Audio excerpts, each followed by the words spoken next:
on our best behavior. Tunafanya a live, a Sanaa kwa Sanaa Sunday session live on a Monday. This has happened prior. If you are a true fan, if you're a true supporter, if you're a true pillar of Sanaa kwa Sanaa, this is something that you're familiar with. That's why you are not here and you're watching this on the rewatch. Lakini tuko hapa on Monday as we've done previously, but it's been a while, at 1:30 a.m. on 20th Feb 2023. Shukran sana for being here.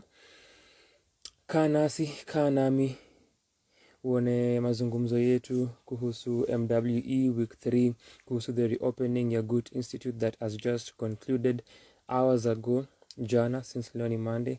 But for most of us, since bado kuna giza, people are sleeping, bado kwao ni Sunday, but ni Monday. But what is time?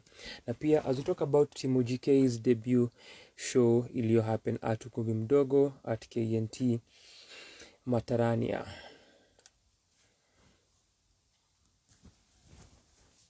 Interestingly, kuna hongana watu wenye kuja hapa hizi matime. So if you are new here, this happens. So so surprised that nimesema ni 1:30 a.m. alafu utasikia nikianza kutaja watu majina in a few. Do not be surprised, it happens. This is a different kind of community.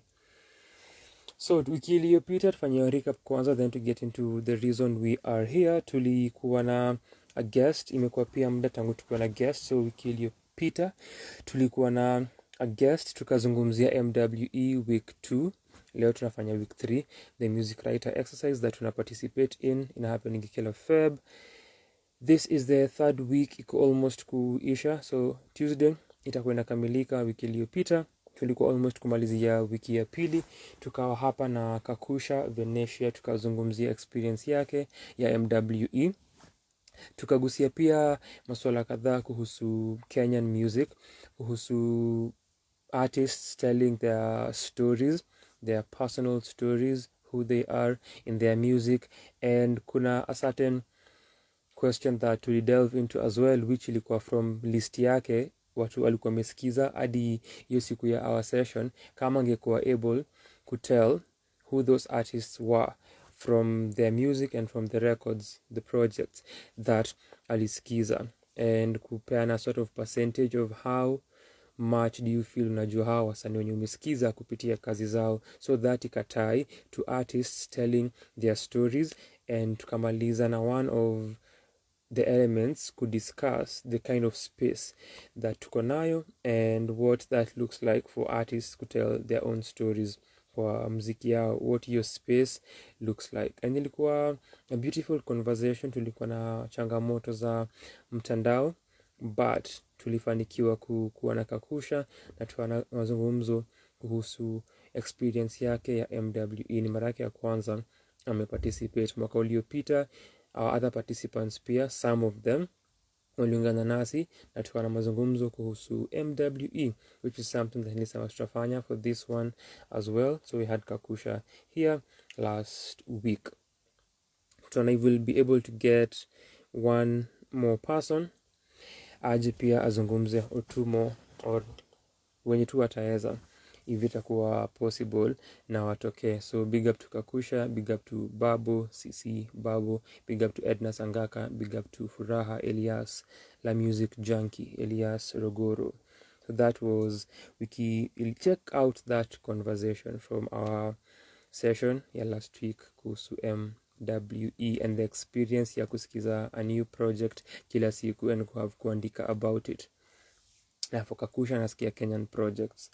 Then tukazungumzia Slim Shaka's debut poetry concept showcase of a dying breed. It happened at the Goethe-Institut, which is what tutakuwa tunaongelea kwa the second part of this session.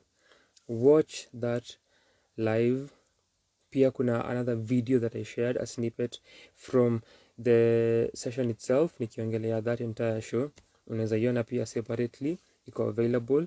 Uone how Slim alifanya show yake. Watch that one. And we are supposed to have an interview with Slim Shaka hivi karibuni. Ni something that we are planning, and once iko set, you'll just see us tumetokea na tuna have a conversation na Slim. Na unajua kama kawa sisi, unlike the former government, tukisema precisely. So subiria, but in the meantime, go watch that one when my breakdown of the event na what nili experience. After kuongelea Overdying Breed ya Slim Shaka, kulikuwa na tamasha ingine at KNT at the Cheche Gallery, a play titled Echoes, which is borrowed from Nick Payne's Constellations, a play that has remained stuck kwa mind yangu tangu niione. Hata nilikuwa nafikiria of an idea ya kufanya shows and performances and events that zime stand out after the year is done, and then it's beautiful that nimeweza kuifanya pia saa hii. Nimeweza kufikiria as the year inaanza, if we even get there, but nipo that nimeweza kuifikiria saa hii. Then pia nikafikiria kuifanya after 3 or 4 months, just a recap of all the shows, paragraph, not all the shows that I attend, there are too many na silipwi, but zile shows that nimeenda that zime stand out for me, kufikiria kuandika something about them after 3 or 4 months, to summarize that period of time. So I have quite a number. I have 3 as of now that zime stand out now, are shows that you should have gone to if you did not. Then after kuongelea Echoes, hiyo ilikamilisha mazungumzo yetu. It's a long live session. Ni zile sessions zile our pillars wenye nimesema wanajuanga hizi live wanzanga 1:30 am masiku fulani. Ni the kind of sessions that they watch and they enjoy watching, wakizisikia kama podcast sessions. If you are new, consider to become part of them. And when they want your live, unaweza watch, unaweza isikia as you move about your business, unaweza play pia somewhere, watch ikicheza, open a tab, play it, because I need the numbers. I need to start getting paid, so you can also play your role. Your Echoes, the acts walikuwa Martin Kigondu na Wanjiku Mwauganga, na nikamaliza nikisema kama kuna siku utaona mahali those 2 names kwa a poster, kama ni pamoja or either of them, hakikisha that umeenda kuona hiyo show, kama ni as the thespians ama kama ni directing or whatever capacity, we find a way kujipata huko. Take it from me. So baadaye kukawa na mziki ya wiki 2.36, which najua hujaona because the numbers are telling me otherwise, and vile nimesema I need these numbers. Watch mziki ya wiki 2.36. In a few hours kutakuwa na mziki ya wiki 2.37. And then nikashare a snippet ya someone whom I am from watching, and this is Octopizo. Alikuwa na close the reopening ya Goethe-Institut. Snippet ya my live reaction ya album yake Lamu Nights, which aliperform 2 or 3 songs from kwa performance yake. So this reaction ya Lamu Nights nilikuwa nimepublish wiki iliyopita, I think on 9th on Patreon. So kwa yule mtu mmoja mwenye ni patron wetu Hazel, thank you. Asante sana Hazel.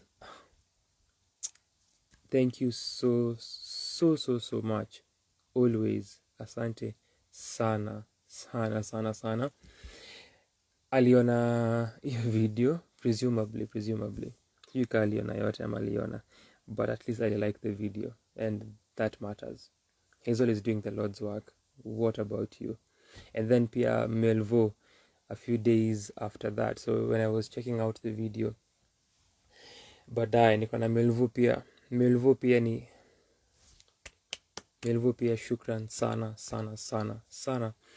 kwako for the continued support. And Melvo pia alicomment kwa our interview ya Michelle Gatwiku, which kama hujaona at this point in time, why are you still watching this video? Why are you even here claiming to support Sanaa kwa sana? Enda uone hiyo video. Melvo alicheki akacomment akasema this is what I signed up for, not the other content that mnanipatia. na pia alicomment kwa our interview Nairobi Swahili akasema the same thing. More like this is why I'm here, and subscribe to your, tupatieni ma interview na wasanii. Chance Mire pia ni another fan and supporter of hizo interviews, so tutawalisha tukieza. Shukran sana tu Hazel, shukran sana tu Melvo wenye niliona walicheki hiyo video out on Patreon na waka-like. Perhaps umeiona na hujaacha evidence, but you can still watch the video hata kama hauko Patreon, which is something that I have to state. Hata kama you are not on Patreon, when you click the link ya hiyo reaction video ya the album Lamu Nights ya Octopizo, utaipata. Maulid, an amazing dancer Maulid is. Shukran to Maulid for being here this time. Night runners, kumbe tuko wengi. So if you're watching this na ujui who Maulid is, alikuwa part of Dance Life DLF, Dance Life Festival. It happened last year in July, and we broke down the entire event. Nearly discuss according to my experience of the event. I only went for a day, which ilikuwa the last day on Sunday. That must have been 30th or 31st of July. Ilikuwa, the entire thing ilikuwa for a week, and then these festivals to take time. So kuna other activities, and not just the last week of a month, but the last 2 days kulikuwa the performances at KNT.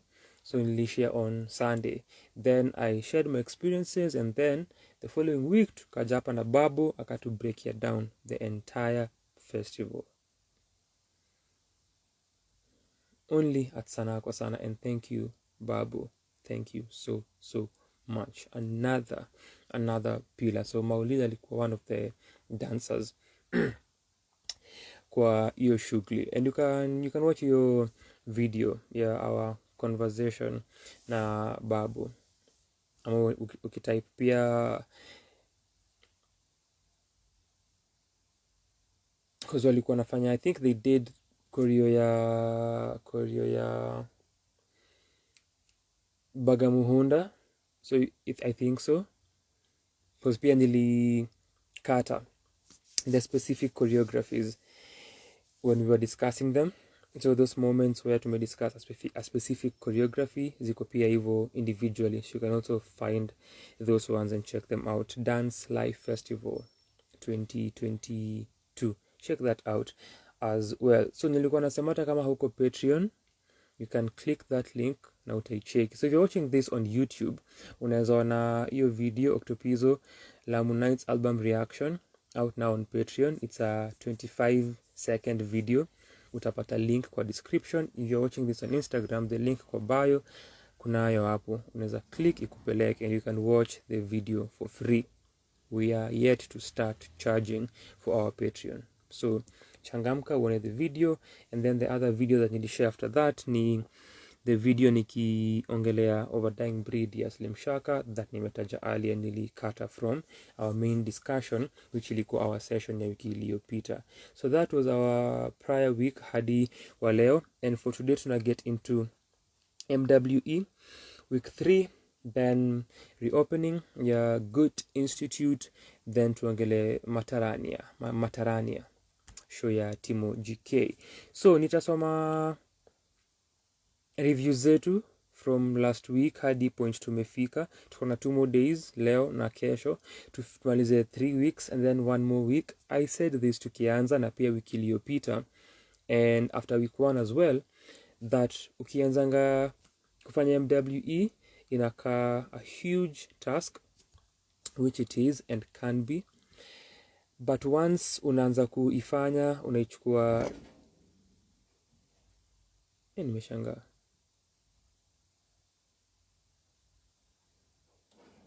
what was happening, that startled me. So ukianza kuifanya uchukue day by day, week by week, whichever you choose ku dissect na ku break down, utaona that zinasonga, na after some time utakuwa na cheki, we are 2 weeks in, we are 3 weeks in, tuko almost kuimaliza. Kasai tuko almost kuimaliza. After the remaining days, 8 days, will be done na MWE for this year. And just like that itakuwa imeisha. Tumesikiza 28 albums, EPs, projects wenye watakuwa participate hadi mwisho. So ndasoma reviews zetu za week 3. So nda pick up from where I left nikisoma list ya Kakusha wiki iliyopita, time alikuwa anaungana nasi, and then I'll just read these weeks for Babu na for Edna as well. Then once tunaimaliza tukifanya week 4 na tunaisummarize, I'll go through the entire list ya kila mtu. So day 11, which Ali post on the 12th, which is the day that we had our conversation, ilikuwa kazi kwa vijana ya Mr. Lu and King Kabi, which we have reviewed. Check the video out. Then on Feb 13th akapost day 12, alianza kusema msiniongeleshe na emoji ya macho alafu an asterisk. Alisikiza Kena by Wambura Mitaru. Kena. It's a Bantu term, I think. Na it's Southern African. Because I reviewed this one for my MWE ya last year. Ilikuwa, was it the one I listened to last? I think so. Ilikuwa the last project I listened to, not last year, the year before. So last year, my last week nilisikiza projects from the 90s, 80s, 70s, 60s, 50s. So the previous year ilikuwa the one I finished my list with. So Wambura's sonic versatility takes us through the feelings of heart, reactions based on feeling heart, explores reconciliation, falling in love, and experiencing joy. The imagery in her songwriting is noteworthy. Then akakachapa akapost another one, ilikuwa ndani ya Cockpit 3 by Wakardinali, which I am editing my reaction video for. I listened to the entire album, nilireactia, nafaa kumaliza kuiedit, then ni share. So jua kuna video inakuja. And then after that, kuna our review ya the project. I even mentioned this hapa some time back, wiki chache zilizopita. I can see why their work has a mainstream appeal. The choice of genres explored, dynamic sound, and that a listener can pick some memorable punchlines. Their hooks are quite catchy, enunciation clear, coupled with great production. Really? Relax and find out if we agreed or not. Day 14, alisikiza Icon ya Stella Mwangi. Sentiments, energy. 1, made up for pumping yourself up, like words of affirmation, but in form of songs. 2, it sounds like soundtracks in movies with action, power, high energy, hero scenes. Well, I have to pinpoint a scene so you get what I mean. Tulisikiza Stella Mwangi's album ya 2021, and ukiangalia career yake, hii statement ya Kakusha couldn't be any more truer, kwa sababu hiyo ndo sphere alitap into ya kuget into sync and kuget into movies na kupeana music yake for movies and series na vitu kama hivyo. So ni interesting kuona that this was the sentiment ya Kakusha after kusikia Icon.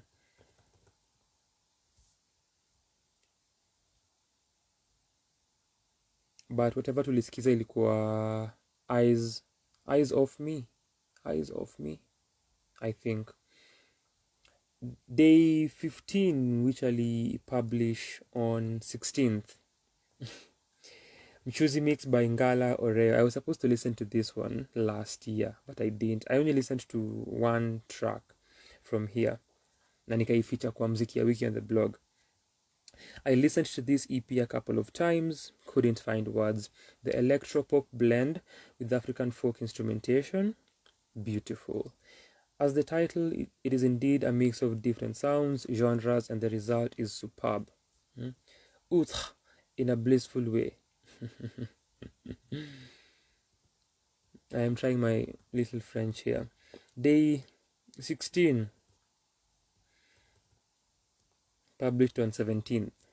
Ilikuwa yake ya mwisho. Hajatokea since amedisappear. East mpaka London, another hip hop project, Brooklyn Boys. Intro 10. I quite enjoyed this work. Again, the enunciation, the catchy hooks, the R&D blend makes it quite a great listen. R&D.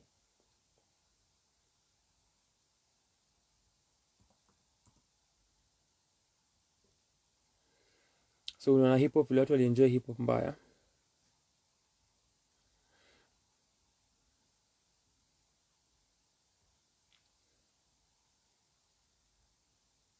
I wish the body of work was shorter. Personal preference, as I found myself zoning out at some points. To review East mpaka London ya Brooklyn Boys mwaka uliopita. Check that video out if you haven't. Are you even a fan if you've not checked out that video? And that was it from Kakusha. Ndasoma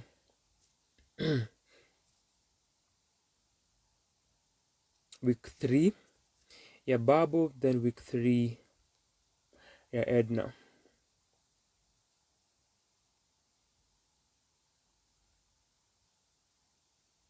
So do we start from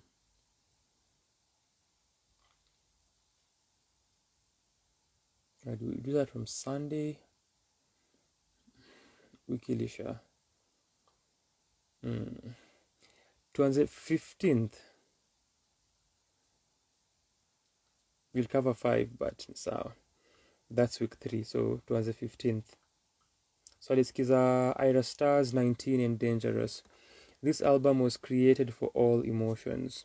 When you need to be picked up, when you can pick yourself up, when you need fuck off in a song, just everything. It was so soothing and vibey at the same time. Day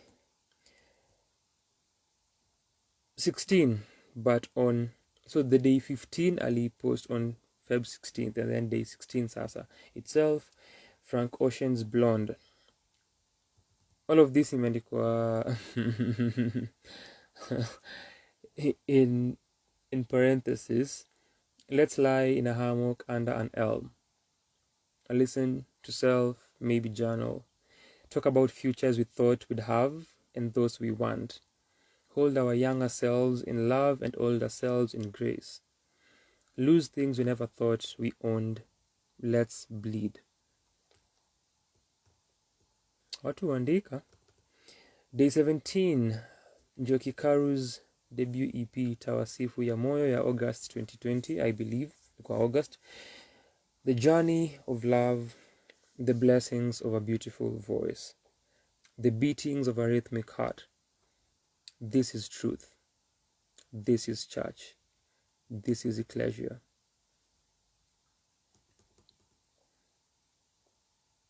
Everything about this album was perfection, and I hope we deserve it. And the creator.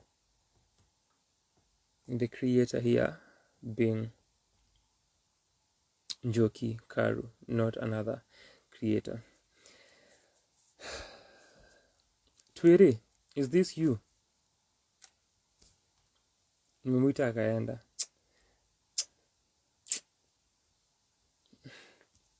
What kind of people are these? What kind of people are these?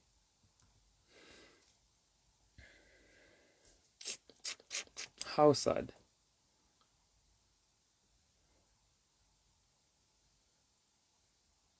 Day 18, Journey's itches, the journey continues.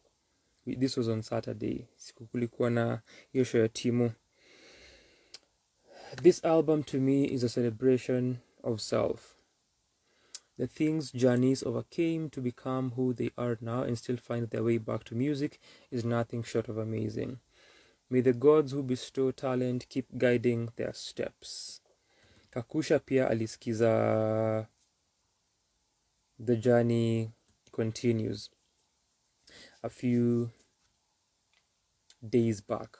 Ilikuwa kwa list yake as well. Then day 19 jana naona Babu amesikiza Maya Amolo's debut album Asali. Inafollow debut EP yake ya July 2020, Leave Me at the Pregame. Maya Amolo's Asali, she sings softly. It's like someone inviting you over. Asali ni mapenzi. In parentheses, I'll need more listens. And that has been week 3 in almost kuisha from Babo. Finally from Edna. So far we only have, should be 2 or 3. I just have 2 from Edna. So 15th, Shaka Zulu, yeah, Ladysmith Black Mambazo. It always fascinates me hearing a cappella groups like South Africa's legendary Lady Blacksmith Mambazo using their vocals to come up with such rich melodic harmonies as showcased on this album. Day 16, Ibo Taylor's Love and Death. I love that title. Veteran Ghanaian musician Ibo Taylor smoothly blends highlife and Afrobeat to create infectious grooves that make you want to play this over and over again. The sax, trumpets, and percussions throughout the album are undeniably delightful. And before this, kuna a tweet from Edna, ya wiki ilipita ama wiki inaisha. I think the week before. Alikuwa anaongelea venye watu jangi difference ya Afrobeat na Afrobeats. And how ni pet peeve. So that has been that from Edna. Mwenye because of certain circumstances ataweza to join for the rest of the exercise. But tunashukuru Edna sana for participating. And venye alikuwa skeptical about it prior na akaamua kutake the leap. Edna, asante sana, another huge pillar, nakupenda sana. Thank you for being supportive kama kawaida. So day 15 nilisikiza gospel songs by Sister Rosetta Tharpe. I'll talk about my experience wiki ya kumaliza or the one after. If you're getting someone next week, nitaongelea my experiences baadaye. 28 days. Gospel songs. Sister Rosetta Tharpe na gita yake, sauti yake na imani yake, akiimba nyimbo sahili za injili na blues kabla umaarufu wake kuzidi kisha tambulike baadaye kama the godmother of rock and roll. Siku ya 16 nikasikiza Odetta and Larry, the Teen Angel. Rekodi za Odetta na Larry wakiwa nusu studioni nusu Teen Angel ni mkusanyo wa visa vya kitamaduni, asili na tafsiri zinazoonyesha ucheshi, Frozen Logger, upendo, Old Blue, sauti zenye nguvu, Waterboy, uchangamfu, car song na uzito, Buked and Scorned. Siku ya 17 nilisikiza Shout by the Isley Brothers. Albamu ya kwanza ya the Isley Brothers ina vishawishi vya blues, jazz, gospel, soul na rock and roll, ambayo japo maudhui yake si maalum, ina msisimuko na burudani tele na ilikuwa mwanzo wao kuwa kikundi mashuhuri.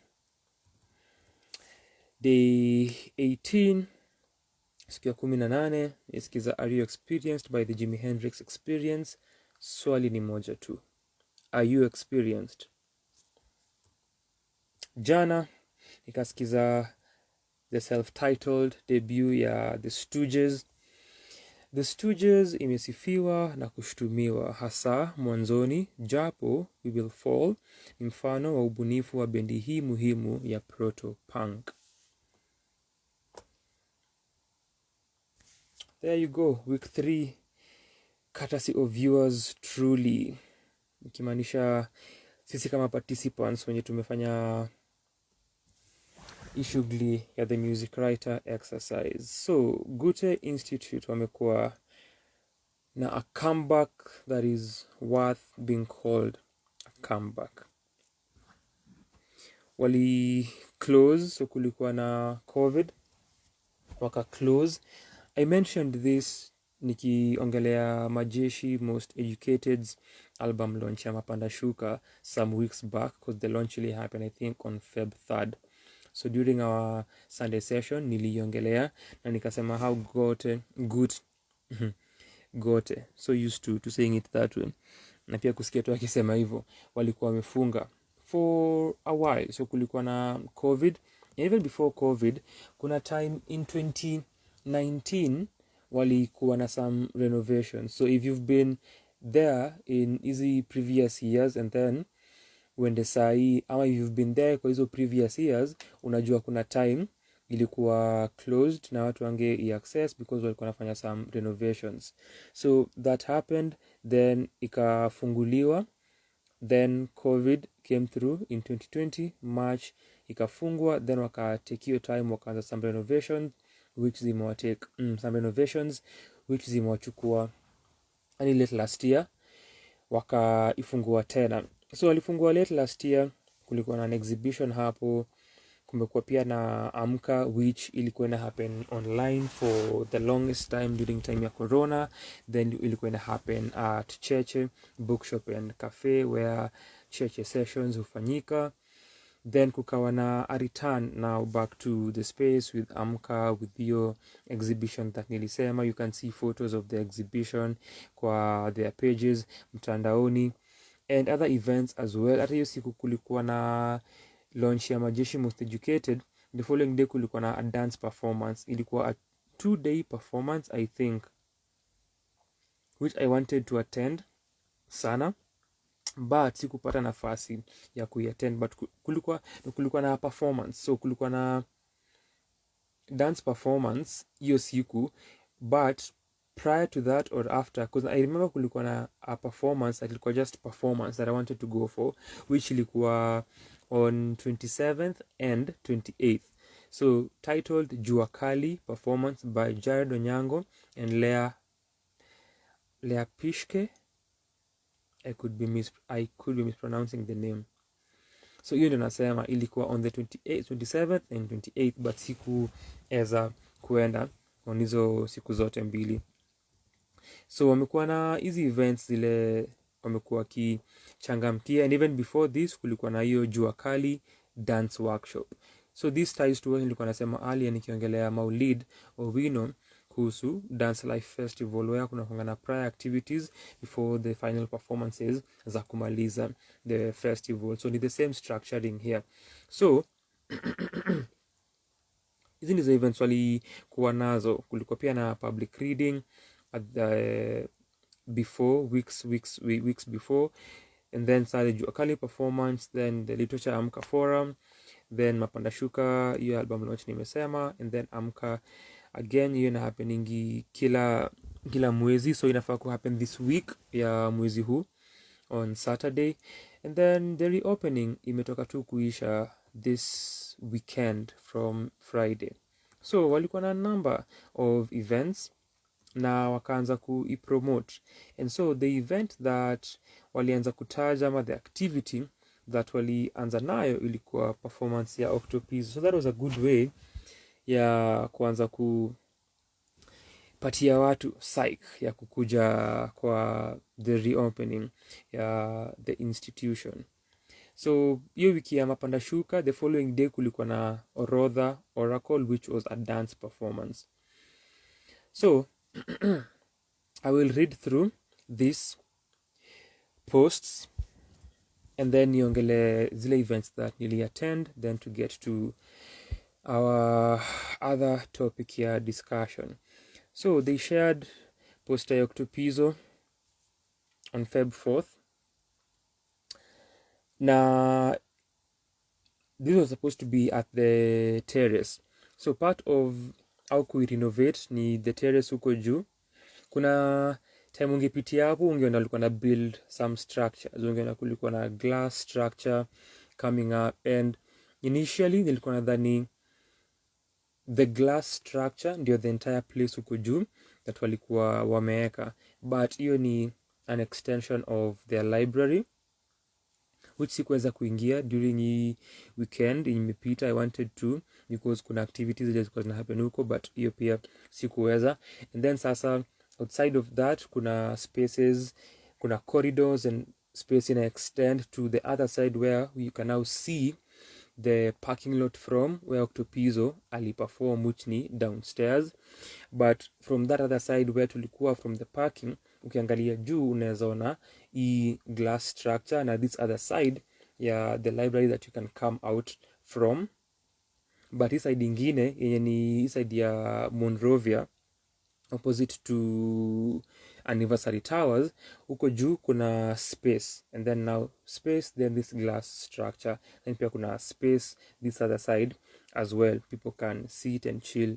And then sasa kuna inafasi na kuanga ukiwa from downstairs hapo nje ya Goethe unaweza ona juu on through the sky.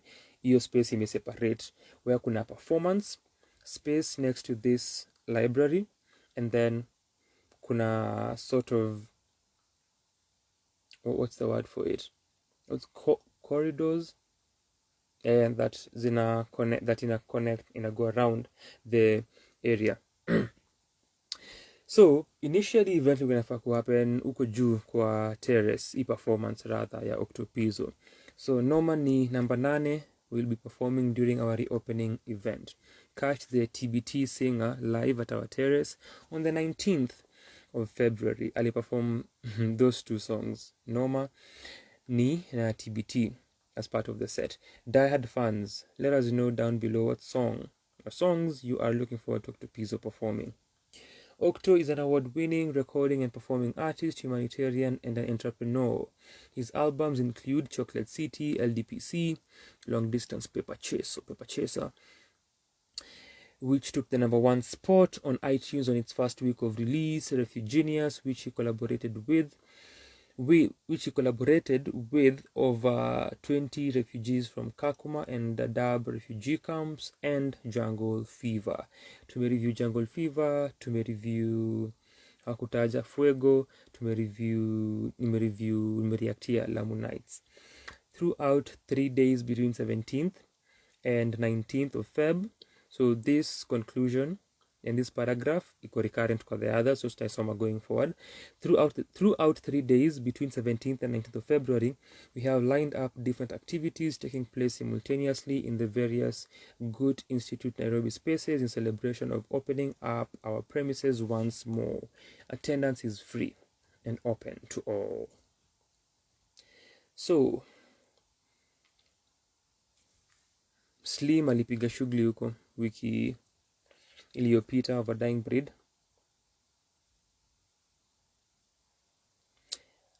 Our first in a chain of thrilling events, a vinyl launch.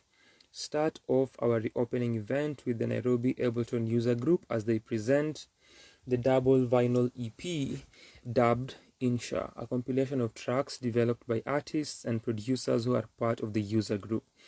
The vinyl will be on sale at a discounted price. About Insha, across Kenyan cultural communities, performance has always been linked with a long chain of related concepts, often used to illuminate a specific topic and its implications to society. This recurring theme was seen mostly in ceremonies, typically with a common creative principle of mediating the physical and metaphysical worlds.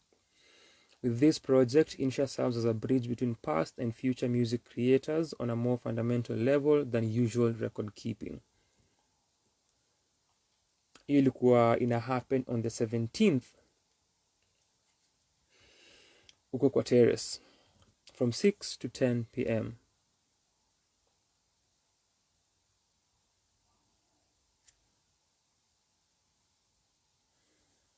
And then they also had classes. I will not read this name because you could pronounce SCHNUPP. SCHNUPP. Kama kuna mtu ana understand Kijerumani, unaweza andika how it's pronounced for comment section. And then ERKURS. ERKURS. I can't even try and predict,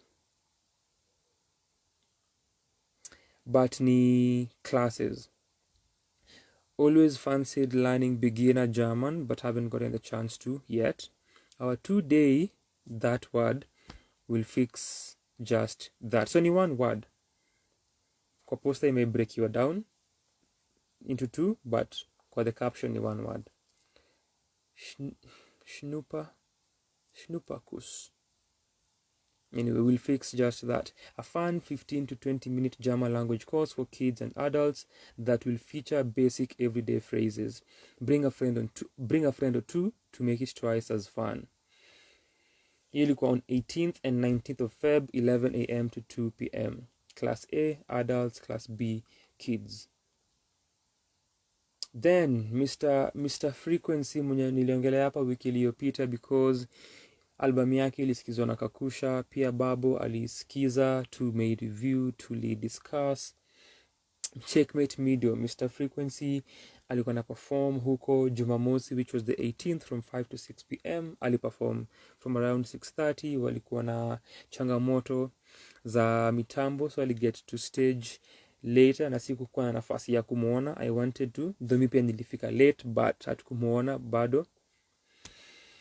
We are all about multi-talented artists. Checkmate Mido, the dancing poet, a performing artist, musician, poet, actor, beatboxer, and certified trainer of performance arts. You do not want to miss his performance on the 18th of February. The dancing poet, Checkmate Mido, is widely known for his unique gift of merging art forms together to create interesting, interactive, and engaging performance. Considering himself a carrier of stories, his work borrows from life experiences, his and others as well, which he weaves together creatively through collaboration. DJ sets at the Terrace, hiyo pia middle at the Terrace by Santuri. The dates are Feb 17th by the Goethe-Institut. If you're watching this, mgenitafuta mnilipe niwasaidie, but you don't really need me because mko sawa anyway. Or maybe you do. Mgenitafuta nisome watu hizi captions here a week before the event, niwaambie kujeni event, mnaonaje? Whoever is in charge of your account anafanyanga kazi fiti sana, because yeye ni join kwa my live kwa my other account, which is amazing. And presumably nyinyi kama institution mnanijua based on that alone, so you're amazing for that. I'm glad you know me. I also know you. I have known you for years. I have participated in your cultural activities for years. Mnaonaje for future events? Tunaweza kaa tuandike ka proposal to come up na ka deal hivi, tuone how we can do this together na to collaborate. What say you? 17th Feb, 10 p.m. to 12 a.m. Isa inafaa kukua after the launch ya Insha, which was on the 17th, 6 to 10. Then 18th, 6 p.m. to 8 p.m. after performance ya Checkmate, which ilikuwa inafaa kukua from 5 to 6. And then kulikuwa kunafaa kukua na just a band from 8 p.m. to 10 p.m. And then another DJ set, 10 p.m. to 12 a.m. And then on the 19th, 8 p.m. to 10 p.m. after performance ya Octopizo. But I do not think that was Ali Fresh. That was Ali Fresh aliyeperform actually, cause aliperform kwa show ya unganisha ilikuwa Move Cafe and Bistro. That was him. So what's a party without good music? Especially a 3-day party. Santuri East Africa are doing an amazing job. Na appreciate ile kazi ile Santuri wanafanya. na itakuwa ama tayari ni impactful, but itakuwa a staple. Santuri East Africa's DJs will grace the reopening with some of their renowned DJs fusing their creativity, experimental projects as a form of entertainment and educative sessions. So 17th Feb, DJ Shock. 18th, hiyo session ya kwanza, Shar on the beat. Ni Sharon Onyango Obo, nimemreview kwa mziki ya wiki on the blog. Session 2, Avocado the DJ. Then 19th, Ali Fresh. As a value-driven community enterprise in the alternative and underground electronic music scenes of Kenya, Santuri EA offers music production courses, studio services, showcases, artist development opportunities, as well as research and market development activities. Iwapo any of that inaku interest, check out Santuri_East_Africa. Santuri East Africa. Wanafanya kazi fiti sana. Na wamekuwa na classes hii January. Then State of the Art VR Showcase on the 18th and 19th of February, 11 a.m. to 5 p.m. So this was happening at the library, which nilikuwa nasema I wanted to go, but sikuweza. I really wanted to experience this. Anyone who's interacted with VR knows the sheer bliss that comes with it. You simply can never have enough. Yet to try it out, you have 2 days within our reopening event to feast your eyes. During these showcases, we will get to experience the artist's art pieces in both augmented and virtual reality. So ukiangalia the State of the Art VR showcases, the A na R iko in caps kama to the VR. State of the Art SOTA was an initiative of the Goethe-Institut Jenga CCIC, in partnership with Black Rhino VR, which was dedicated to strengthening the creative economy in the digital sector. Then dance interventions. I've just been missing easy dance performances, and I really wanted to watch this one. So kulikuwa na mbili. Ya kwanza ilikuwa ina happen on 18th Feb 4 to 5. This was supposed to happen before Checkmate Mido's performance, and ilikuwa by Stacy Achieng na Michelle Ongara. I was told ilikuwa tap dancing. Then after that, on 19th Feb 5 to 6 p.m, supposed to be before Octopizzo's performance, Jackson Atulo and Davila, choreographed by Adam Chenjo. I think we mentioned Adam Chenjo during the Dance Life Festival conversation na review. Dance is for expression, says choreographer Adam Chenjo. People are starting to see that in the evoking of emotions, thoughts, and ideas, you can also have a message. People come to reflect, not just to cheer. Dance interventions is all about showcasing the diversity of dance forms Nairobi has to offer through a mixture of choreographed and improvisational work. Come and experience dancers combining tap dancing and music. I'm assuming pia ilikuwa tap dance on the second day pia.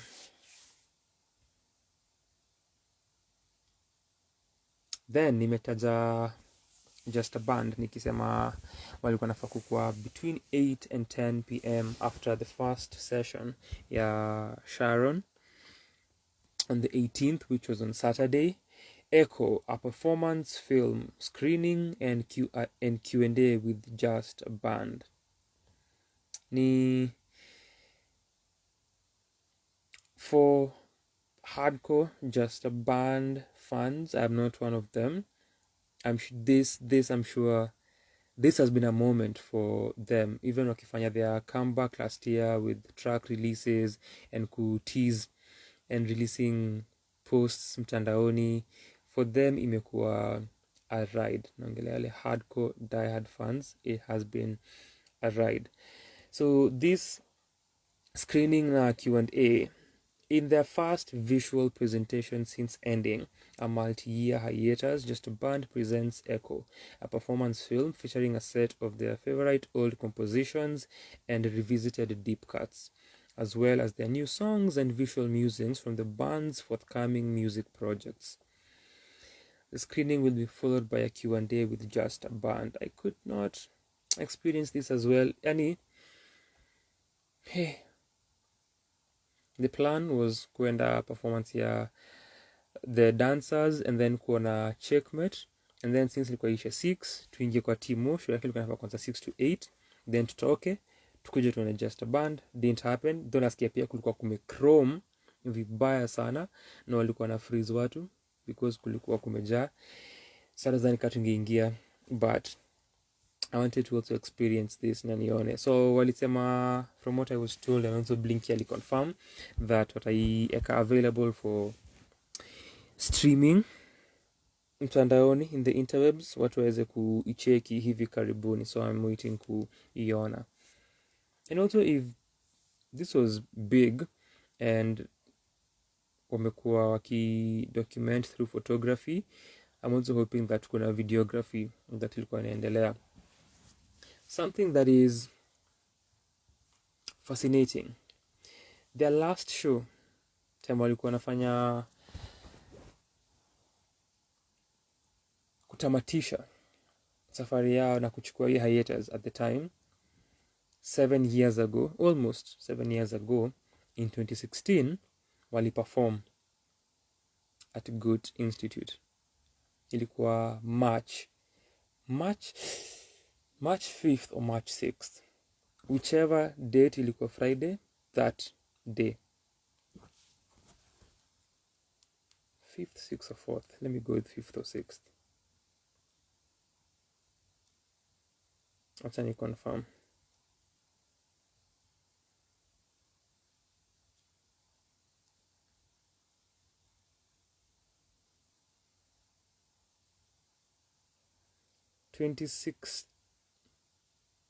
And I had a feeling. I had a feeling it was 4th. I had a feeling it was the 4th. Yes. 4th March 2016 ilikuwa Friday. Hiyo ndio siku walifanya show yao ya mwisho. Na ilikuwa papo hapo kwa the auditorium. That's a while ago. Fans walitokea. Ni pia nilikuwa. Naambianga mimi ni OG. Na walikuwa pia walilaunch pia kitabu, Just a Book, VR workshop based on tilt brush and virtual reality. This was on the 18th and 19th of February, 3 to 5 p.m. Class A. Huko ndio ilikuwa inahapenia with Manal Omea. I would have loved to also experience this as well. Entertainment meets education. Amongst activities we've laid out for the reopening are some to develop creative skills and impart knowledge. Understand the basics on tilt brush and VR with illustrator and animator Manal Omea. The workshop will also include a basic demystification session of AR, VR. Haya, Muziki Santuri, Legacies of Vinyl Records and Popular Lifestyle. Hii ilikuwa on the 17th of Feb, and then on the 18th and 19th. So this was ongoing at the auditorium siku zote. There's an idea I had regarding freestyling, but haiku happen. So 17th ilikuwa 6 to 9 p.m. as the other launch was happening huko juu kwa terrace. 18th and 19th ilikuwa 9 a.m. to 9 p.m. at the auditorium, as I've stated. Vinyl are making a comeback. Seriously. 2 events in one day is no coincidence. Zenime Insha na Muziki Santuri. You get to commence our reopening event with either Muziki Santuri at our auditorium or the Insha vinyl launch at our terrace. Win-win either way. Curious to learn what more events we have in the pipeline? Link in bio. With Muziki Santuri, we bring together some of the foremost collectors and dealers of Nairobi to track vinyl musical histories and together listen to the warm sounds of Kenya's musical legacy. Imeni hit, I never got a chance to look at the vinyl collection hapo ndani because the plan I had and the idea I had did not happen because I was supposed to do that with that idea.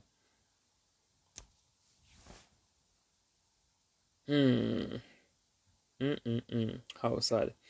18th of Feb, Saturday, at the library, a documentary screening ya Hip Hop City. Hii ilikuwa showcased at the Mist sometime last year, na nilikuwa bummed that nilihata, so ilikuwa fiti kuona that ilikuwa hapa mara ingine. And so since hii siku haikuwa nione because in 18th na ni saa tu middle 5 to 6, and then ilikuwa kuwe na DJ set baadaye, and then just a band. Hiyo 6 to 8 tulikuwa KNT and even earlier than that.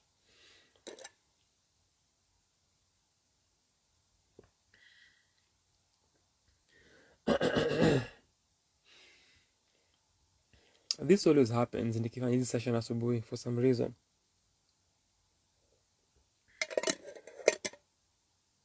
Not always kumaanisha kwa kila session ya asubuhi, but always kumaanisha it only happens. Ningesema only happens hizi wee hours.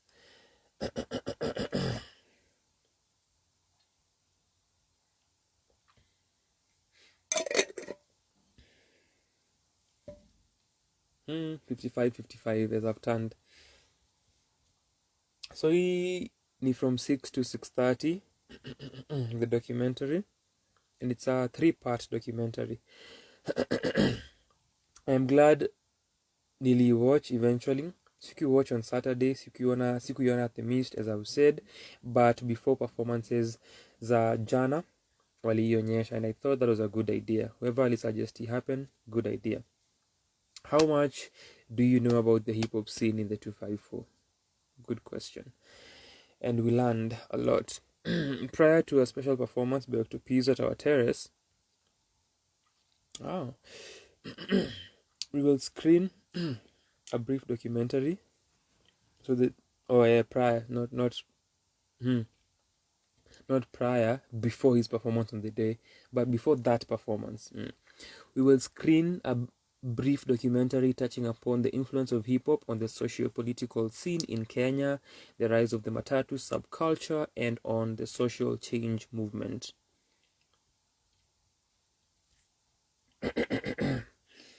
Then culture, which is culture app testing, CULTAR in caps E.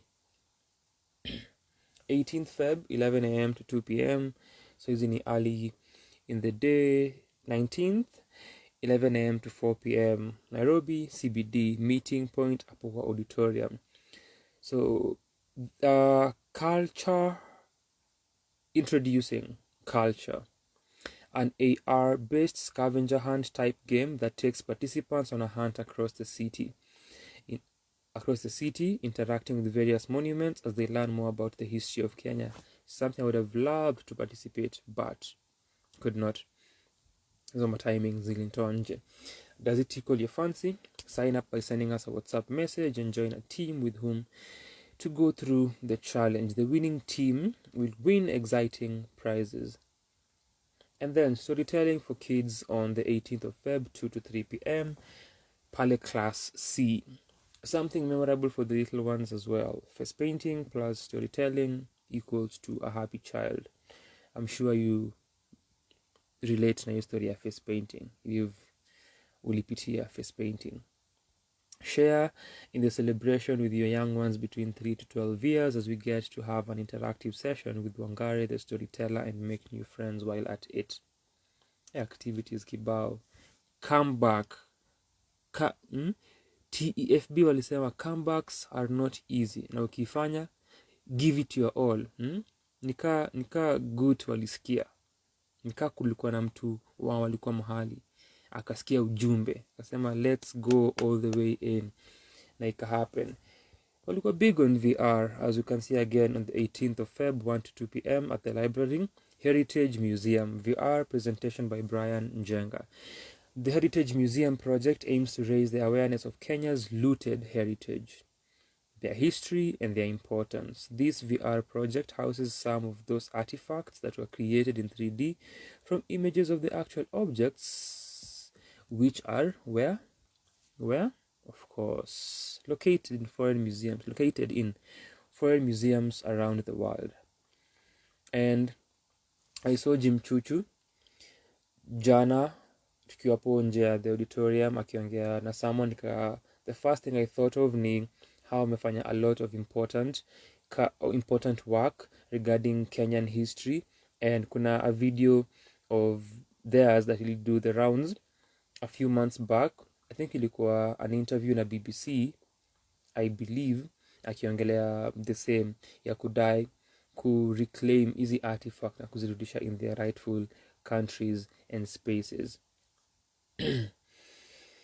This coming Saturday you get to interact with the objects in the VR space to learn more about them. So hii ni kama yo testing ya the app where mnapitia objects na mnalearn history kuzihusu.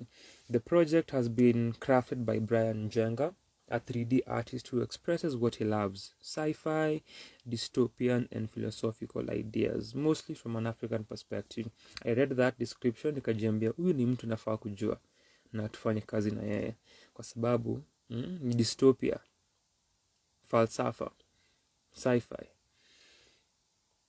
Nika vile nilisikia the moment I read, I said this last week, description ya Echoes the play, and nisema there is no way siendi show, no way. Colonialism, storytelling again. A musical oral history performance for children ages 7 to 18 years. 18th Feb, 12 to 1:30 p.m. at the Terrace. How much do your little ones know about the history of colonialism? How do you break it down in a language they can understand? This 45-minute session combines elements of music and storytelling to introduce this history to children between 7 and 18 years. It is performed by storyteller Wangari, the storyteller and German musician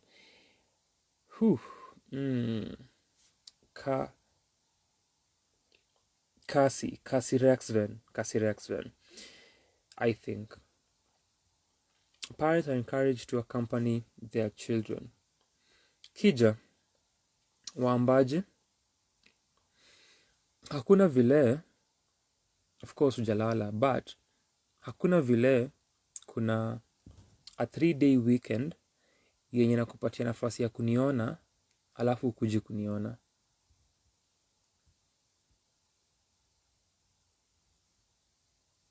In Irauka's voice, tunadu. Afterwards, kids can join their second storytelling session in Class C between 2 to 3 p.m. This one involves face painting, a fan favorite. I read that earlier. Playing games and winning prizes is double the fun. So this is Spin the Wheel. 18th and 19th Feb, 10 a.m. to 2 p.m. at the Terrace. Please do, as you're laughing, explain. Nothing to get your adrenaline flowing than a spin the wheel, on because than a spin the wheel game with various topics including German politics, grammar, current affairs, sports, and a lot more. Answer questions correctly and you get yourself a reward. Curious to view the rundown of our opening events? Click here. That was Spin the Wheels. Hey, come back. Bonge la come back. And then kulikuwa na pop-up Kibera Fashion, 18th and 19th Feb, 12 to 6 p.m. at the Terrace. The creativity and style of Kibera. Come by and experience a pop-up market brought to you by Kibera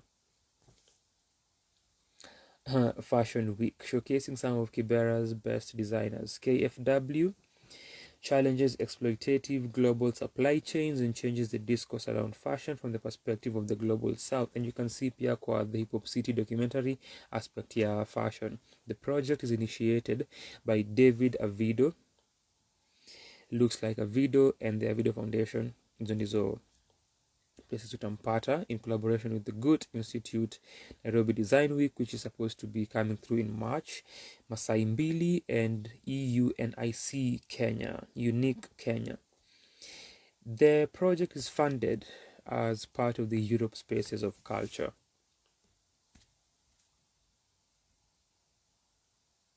And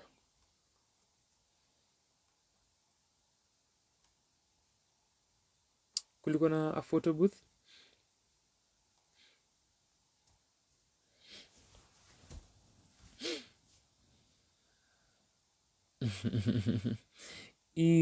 I'll call you yako ni ya kunichocha ama? Unasema I'll call you kunichocha.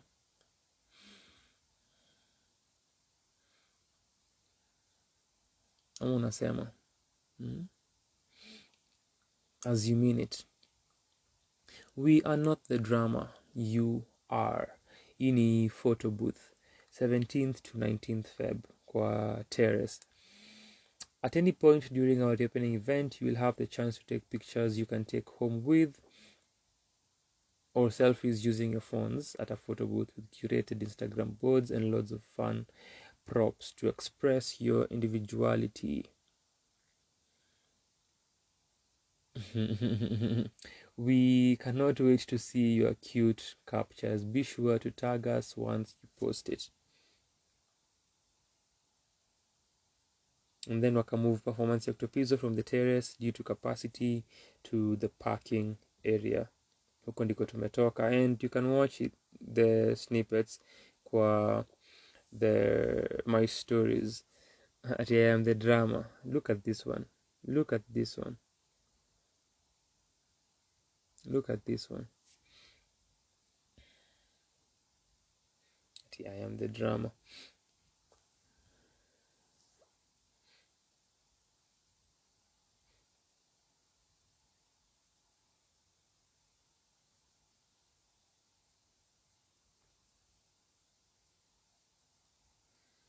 And that was the weekend at the Goethe-Institut.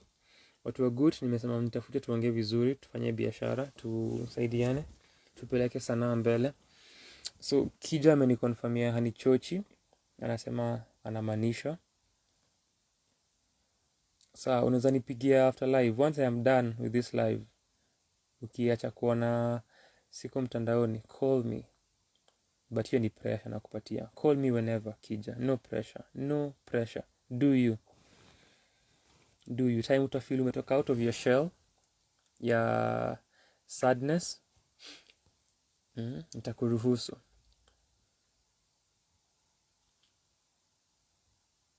I am here right now though, right? Ina sound kama question ya Michelle kwa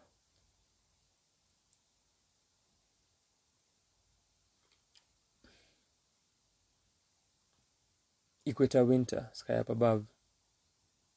I'm breathing, but I'm here, aren't I? I'm living and breathing and singing, aren't I?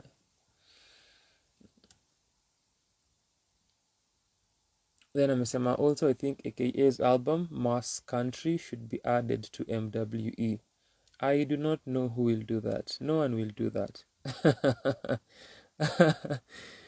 Najua I am certain hayuko kwa list ya mtu yeyote. I am certain hayuko kwa list ya Babu, kwa ya Kakusha, kwa ya Edna.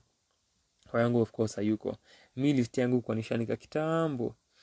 So Kakusha ni ufanya randomly. So yeah, but anasikia Kenyan projects peke yake. So pole sana Kija. Wewe isikize by the way. Wewe isikize alafu uandike MWE ya siku moja, uandike a review about it. Nika ushaisikiza actually.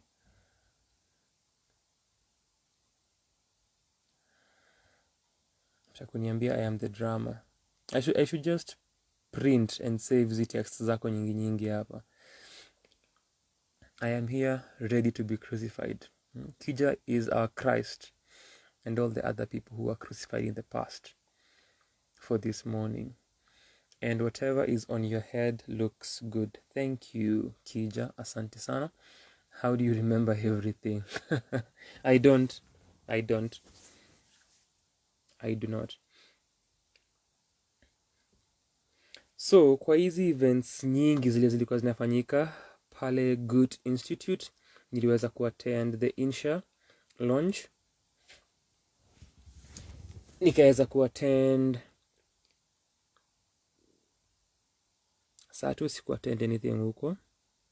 Nilienda earlier, nikaingia hiyo room ya the records kidogo, nikatoka kenda KNT kuona Timo, and then came back baadaye, but nikakaa hapo nje. Step pande huko juu kiasi, music was playing by then, the interview, the Q&A, the echo showcasing ilikuwa ishaisha. Then Sunday, Octopizzo's performance, na kulikuwa pia na the film, and then kulikuwa na DJ sets. DJ Smalls alikuwa na play before the screening of the documentary, then the two performers walio precede Octo, then Ali Fresh akamaliza. So hizo ndio events that nimeweza kuparticipate in. Kini kidogo sana, wanted to experience more, but haiku happen. So for the vinyl launch, the Kenyan electronic scene is a scene that nimeongelea mara nyingi sana. Whenever we have reviewed electronic musicians, I keep underscoring, listen to Kenyan electronic musicians. I say that all the time. I hope you are. If not, nimeisema tena. And then insha pia ina reiterate huo ujumbe, tafadhali. Do not sleep on that scene. Ni part pia of a larger alternative, underground and mainstream Kenyan scene that is booming and blooming in a grow and in a form a part of another momentary renaissance kwa Kenya music, similar to what was happening in 2015-16.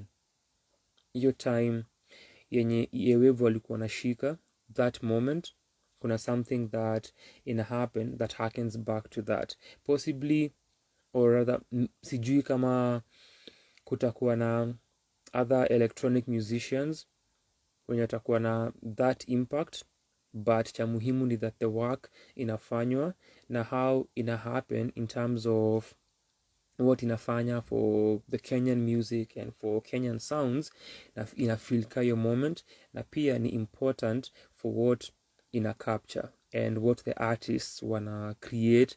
Yani imeongelea shows zinakuanga at the Mist kila Friday usiku. Hiyo pia ni something else that inaendelea kuwa foreground na kuonyesha kile wanafanya, kile wana create. Santuri EA with their classes of production na kufocus on electronic music na DJing. Hizi ni vitu that zinasaidia culture sana, na zitakuwa moments za look back on na kuona what they did. If people will reach a point they care, of course kutakuwa na few people who care. One of them is doing it now, but ni kitu impactful. So the launch, kulikuwa na hizo sets za DJs, and then in between kulikuwa na moments za kuplay some cuts from the record, I think. And I think for a reason, but I think that was happening. And kulikuwa na kulikuwa na moments where the artists wenye kwa the project walikuwa wana share kwa hii sort of panel setup. So those who are available then, nilikuwa tu wachache wenye wali get kukuja mbele na kushare. Munyasi alikuwa one of them, Kamaru was another one, Mr. Lou is another one, and walikuwa naulizwa maswali na the producer who is Manchild, whom I've featured before kwa mziki ya wiki kwa the blog way back time nilikuwa nasikiza ma producer na nikitafuta Kenyan producers. Alikuwa one of those when nili come across, I think ilikuwa on SoundCloud.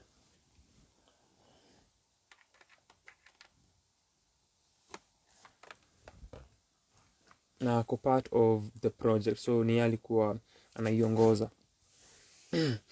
And then kando na hayo, the reason nilikuwa nasema I think ni kwa sababu, so kwanza kulikuwa na hiyo moment ya mtu kuulizwa swali and then something inakuwa cued, inachezwa. Ili happen na Lou, I think, but nakumbuka Munyasia, pia kulikuwa na Nyaka Bikariuki, whom we've also talked about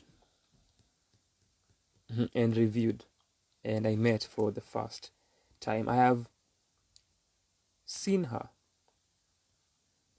mara mbili but ilikuwa mara ya kwanza tuliweza kuzungumza, na nilimwambia those 2 times that nilimwona kwa vicinity na kwa the same premises, nilikuwa najiambia Buddha, you won't get the chance to see Nyokabi again,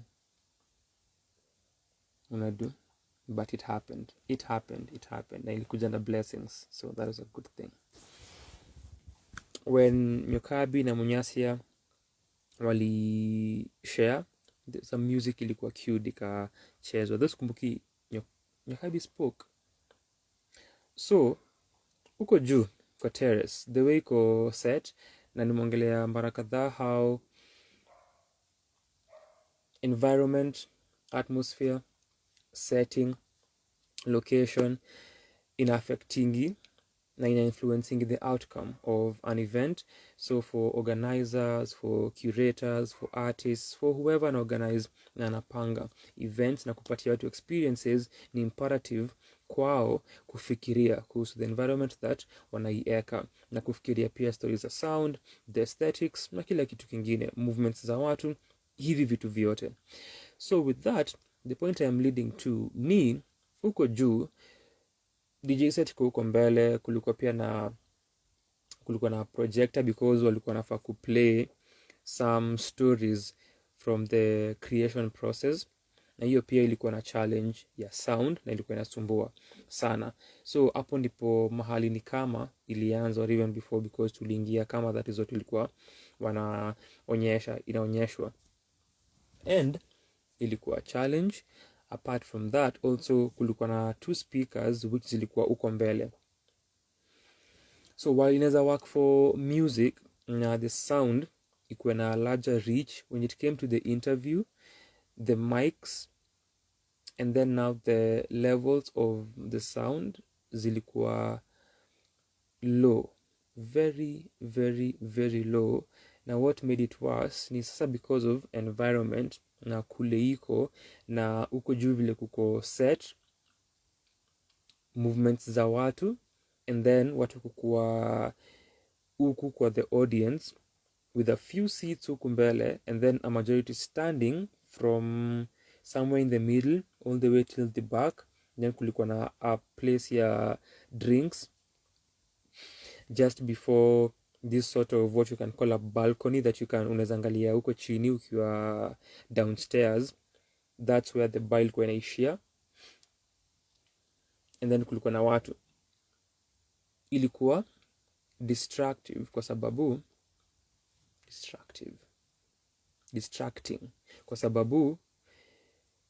since people were standing and meeting each other, hanging out, there was a lot of movement and lots of talking. For example, if you have that same event, that same function mweke kwa auditorium where kuna hangana seats na watu wamekaa, that will not happen. So also the way iko designed, the way iko set, iko susceptible to that happening. And so unapata with the microphones and the sound system kukuwa challenging, juu kuna point mtu anaongea but husikii anasema nini, hadi kukuwa maybe completely silent, and if not, ilikuwa inasim kauko huko mbele as part of the panel, and then for the first few rows wangesikia, but a majority that did not happen. And kulikuwa hata na some people that I know wakitoka wakisema huku tunashindwa form ni Witcher. But in that environment, since environment controlled, ni hard kufanya hiyo panel discussion ikuwe successful na watu waweze kucare about it. So hiyo pia ni a challenge. Ningependa kuona how ili happen na just a band. I would have loved to see how that happened. Nilisikia the quality came through well for the film. Sound ya the film ilikuwa sawa.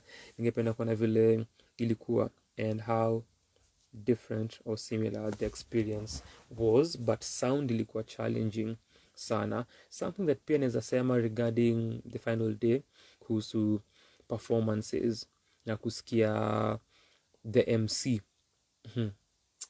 that's the rappers kulikuwa na MC Jemedari alikuwa na MC the event, na during the 3 days tumereview pia Jemedari, but kusikia the MCs, the rappers, haikukuwa as pristine, as clear and as high quality. And then sasa pia placement ya hizo speakers huko hai make matters zikuwe easier, so hiyo ni something else. Kulikuwa pia na show at the Alliance Francaise ya kucelebrate Black History Month na hip hop haswa, from 12 p.m. to 8 p.m. on Saturday, na nilikuwa naambiwa of a particular act, sikumbuki nani, but tema alikuwa na perform, alikuwa naambia DJ ampandishe volume ya instrumental, and the problem is unapandisha volume ya instrumental nam, lakini volume ya mic haijapandishwa juu. Ujambia engineer kupandishie mic, unataka kusikia beat but mic yako haijapandishwa, so ina kumeza. So while huku haikuwa situation ya kumezwa per se, just the levels za the microphones zilikuwa changamoto. Who would have thought of all people that I would be here na nione someone mwenye nimetaja some moments and I am just giving her ammunition. Ataanza kusema, oh, so you're the one who summoned me from sleep. But I'm here to join. It's almost 3 a.m. I wonder.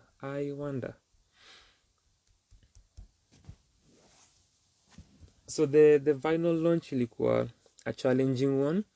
The highlights zilikuwa tu hizo DJ sets kwa sababu kuna hizo technical difficulties, then pia distractions kutoka hadhira na watu ilifanya iwe difficult, and the DJ sets zili ease na zikaipatia a highlight, but for that and ni mostly based on environment, ili ipatia hizo changamoto, na hivyo ndivyo the outcome ilikuwa. But vile nimesema, check out hawa wasanii, check out the producers, check out the musicians wanafanya hii electronic music. Pia tafuta the vinyl. I think ukicheki tafuta Nairobi Ableton user group utapata information. And of course this is yours truly. Mi sisemangi tu, I said this, sisemangi tu, musema na. And you know this, of course, that I'm proving anything. You know this. So, Insha, a collection of stories. Track 1, Aliamka by Kimina. Track 2, I Had the Impression by Kamaru. It was also my first time meeting Kamaru. Tuliongea tu briefly though. Alikuwa na 2 albums last year. Bano, Calm, Chaos, Escape from Nyawawa, hiyo ni a Man Child. Track 6, Namlolwe by Ngat Maler. Track 7, Anjiro by Nyokabi Kariuki, hiyo ni side A. Side B, Mtwapa Siren by Navalayo. Track 9, Waza by Avom. 10, I Choose Violence by Mbogwa. Borrowed Cadences by Munyasia. Ngetich by Sensei. Katu Kachome. Oh, so iko imeandikwa something else huko ndani. Kwa shangaa jina gani? By Mr. Lou. The Shortest, a minute and 26 seconds. And then Sunset over Vienna by Rushab Nanda. Literally woke up right now, nilisema, wondering what witchcraft needs me awake from my trippy dreams, sir. Let me sleep. Pardon me, dear Hazel. You can return to sleep. You can. So before you do, let me bless you. Alafu nikwambie ulale vyema. There you go.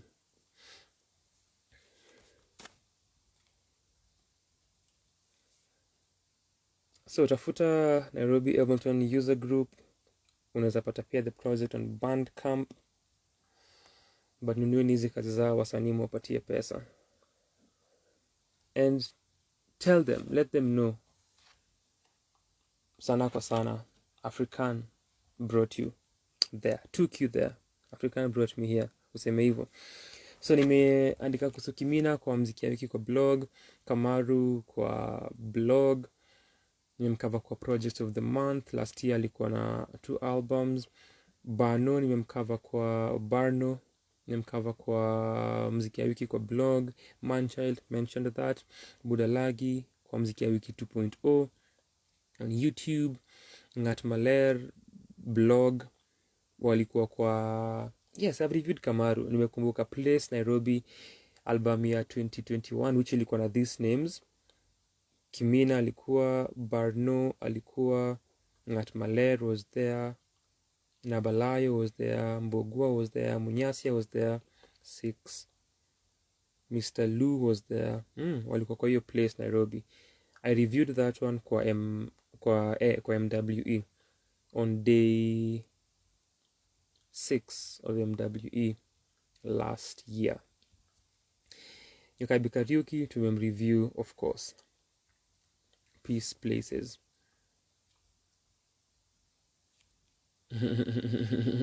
Good night this morning. Thank you. Nabalayo tumemcover, Muizi yake na NKC as well as Changanya. Mbogua kwa blog and kwa YouTube, kwa blog pia kwa YouTube alikuwa part of the collection. Then Munyasia projects of the month as well as kwa blog. Mr. Lou na Kinkabi nimemficha pia kwa blog. Kwanza yeye nikianza nilimficha I think twice. And Rushab kwa blog na YouTube mziki ya wiki. And I am reading this from here. So you'll have to see my ring light, eh?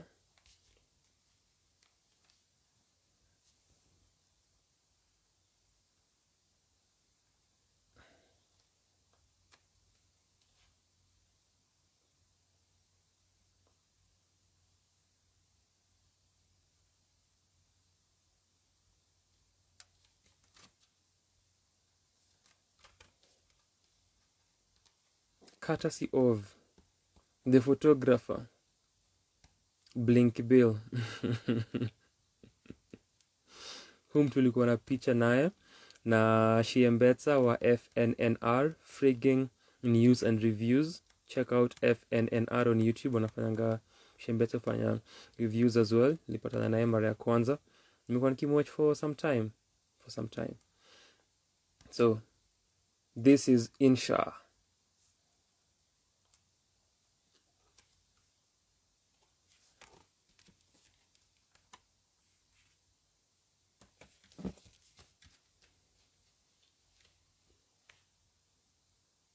So side A iko hapa ndani, and side B iko hapa ndani, na kuna a booklet here.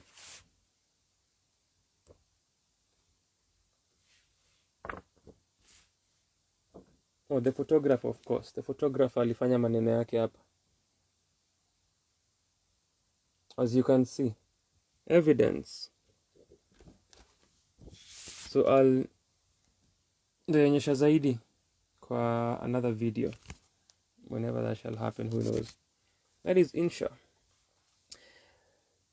And then lastly, for the performance ya Sunday, the documentary pia kabla ianze, rather before ianze kukua smooth na vile inafaa kukua, kulikuwa na masaibu ya sound as well from their output. So it took some time. So ilikuwa mostly just kusoma subtitles za Kiingereza, and then wakaifix, then pull back, na tukawa na the documentary. Inakava fashion, inakava culture, Matri, Manganya, inakava pia social justice na social change, kuonyesha hizo intersections. Sijui kama inapatikana mtandaoni, sina uhakika, but it's a must watch, uone how those interact, how they intersect, uone pia ile impact that hip hop imekuwa nayo. Kuna beautiful stories uko ndani na insights from wale wenye walikuwa covered. So part ya fashion, which was the first one, kulikuwa na Prezo mwenye ako pia kwa the poster. Prezo, Octo, CMB, Prezo, Octo nilikuwa nafikiria Moha graphics kwa kichwa na kufikiria na those two. Waire pia alikuwa na Waire pia alikuwa kwa alikuwa kwa zote, I think aliongea kwa zote. Then Moha graphics kwa pati ya matatu kulikuwa na, is it Brian Wanyama wa Matuana Culture? Is the name Brian Wanyama? I could be wrong kwa the Brian part, but Wanyama na ikumbuka. Na hizo ni jina kubwa kwa the matatu scene, tying that to hip hop culture. And fashion, Fundi Frank kulikuwa na Ibra nimekumbuka. Na uone to the impact and their journeys and how they started na kile walikuwa wana borrow from.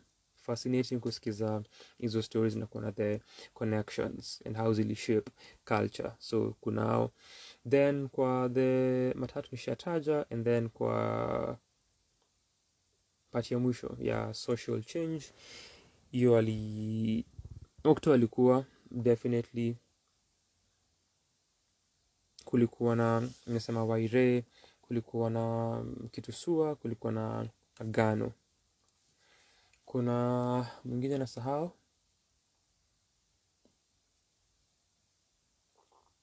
I think hao ndio alikuwa the main. Iwapo kunaye maybe mmoja nimesahau, but sijui kama inapatikana, but it's a must watch kuona hizo elements na kuona hizo stories and the impact ya hip hop. So wali showcase, but before that DJ Smalls alikuwa anacheza. Baadaye alicheza,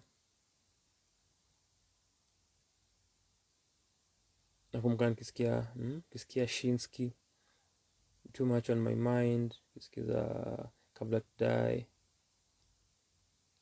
I think aliplay pia Chris Kaiga. Just some songs that I remember anyway. And then kulikuwa na 2 opening acts. Moja ni Yarobi, the other one was, ilikuwa, is it weird cause alikuwa na spell jina yake nilikuwa nasikia Joma, Joma, and then alikuwa nasema Juma, so sijui na sikuipata, but kulikuwa na 2 acts, both of them ma MC on the MIC. Walikuwa na the first one 4 songs I think, then the second one alikuwa na about I think alikuwa na more cause nilikuwa nimetoka nje kiasi akiperform, came back after a few minutes and bado alikuwa stage na alikuwa ameongeza another collaborator. Then na the 2 songs that alimaliza nazo zilikuwa hype songs and zilikuwa na an Afrobeats influence, na kuona an MC fusing hizo sounds, tunajua what the intention is because the sound ni popular na kupata pia watu who can vibe to that, but iko in format ya hip hop. Nilikuwa na check that, so alikuwa anajaribu kufanya with the songs that ali perform mwisho. Then kulikuwa na Afrobeat, and then the last one ilikuwa na I would say kwaito na mapiano kind of feel.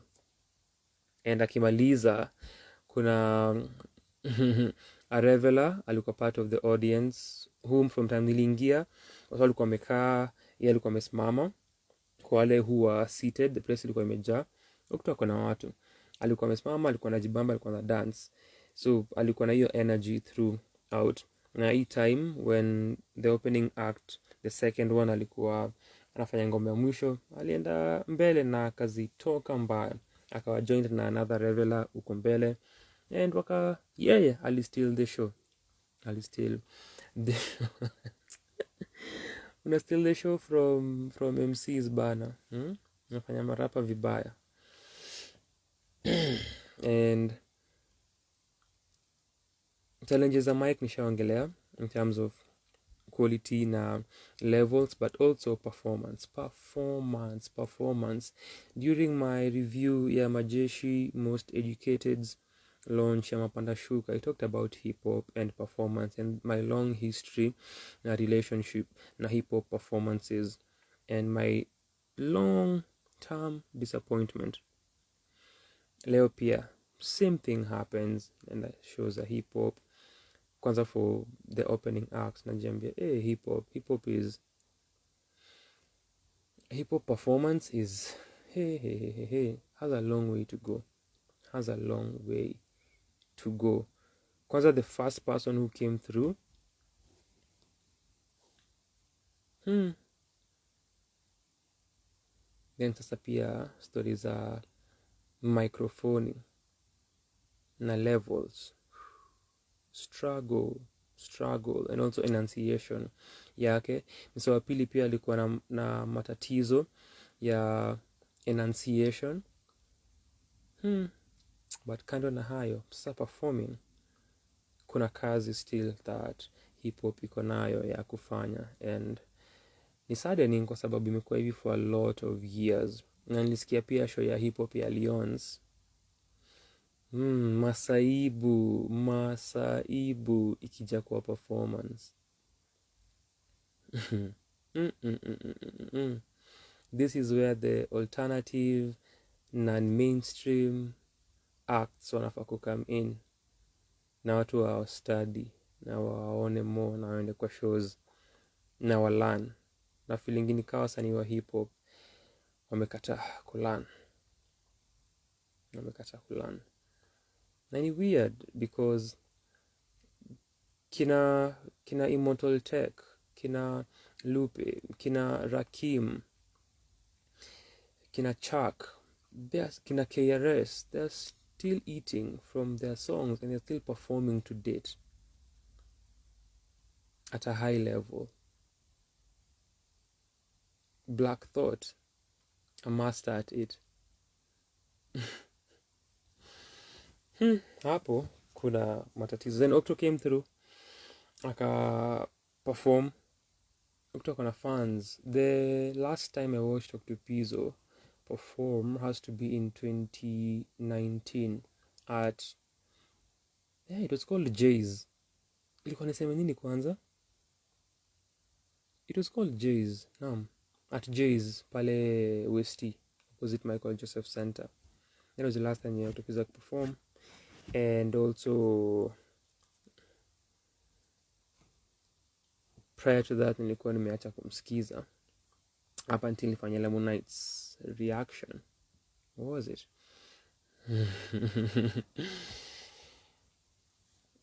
Aliperform, nakumbuka hiyo time of course atakuwa tumeanza hata kufanya hizo mavitu, tungeiongelea kama tungekuwa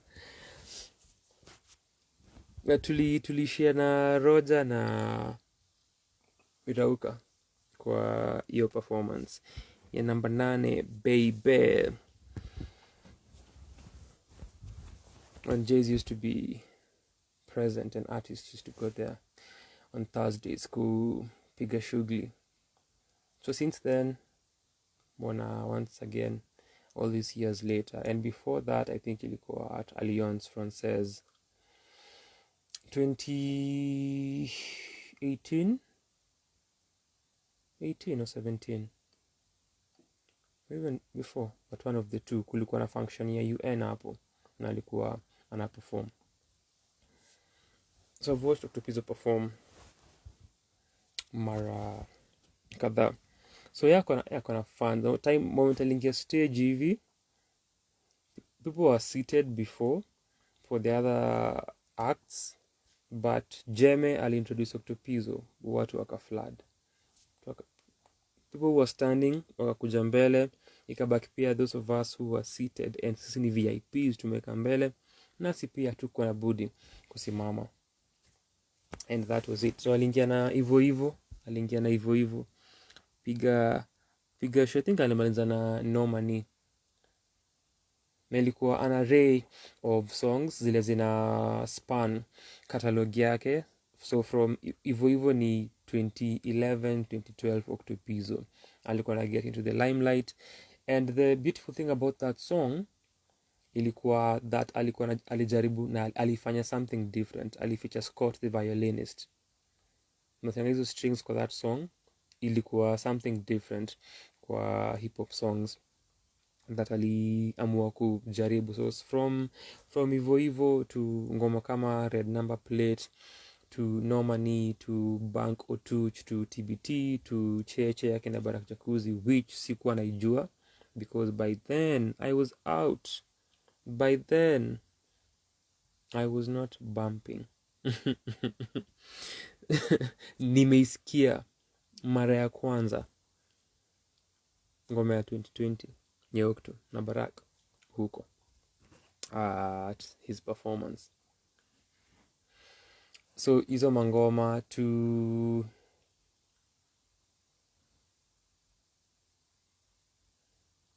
from Lamonite alifanya Odo V na No Signal.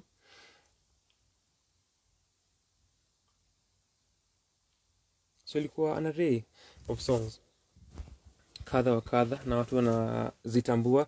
Alifanya, I remembered, Something for You.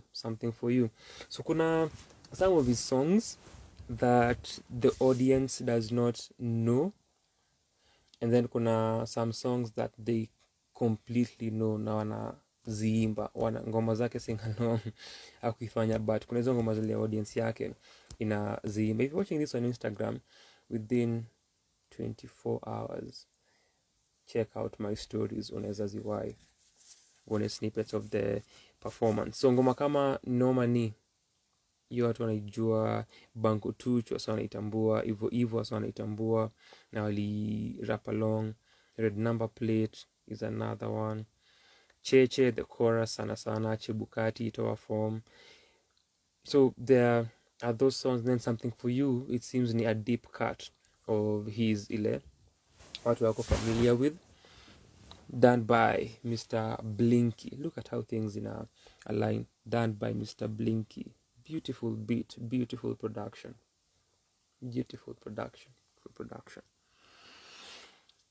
I think for an artist such things pia una get kujua audience yako mo, kuona the age bracket or your fan bracket and the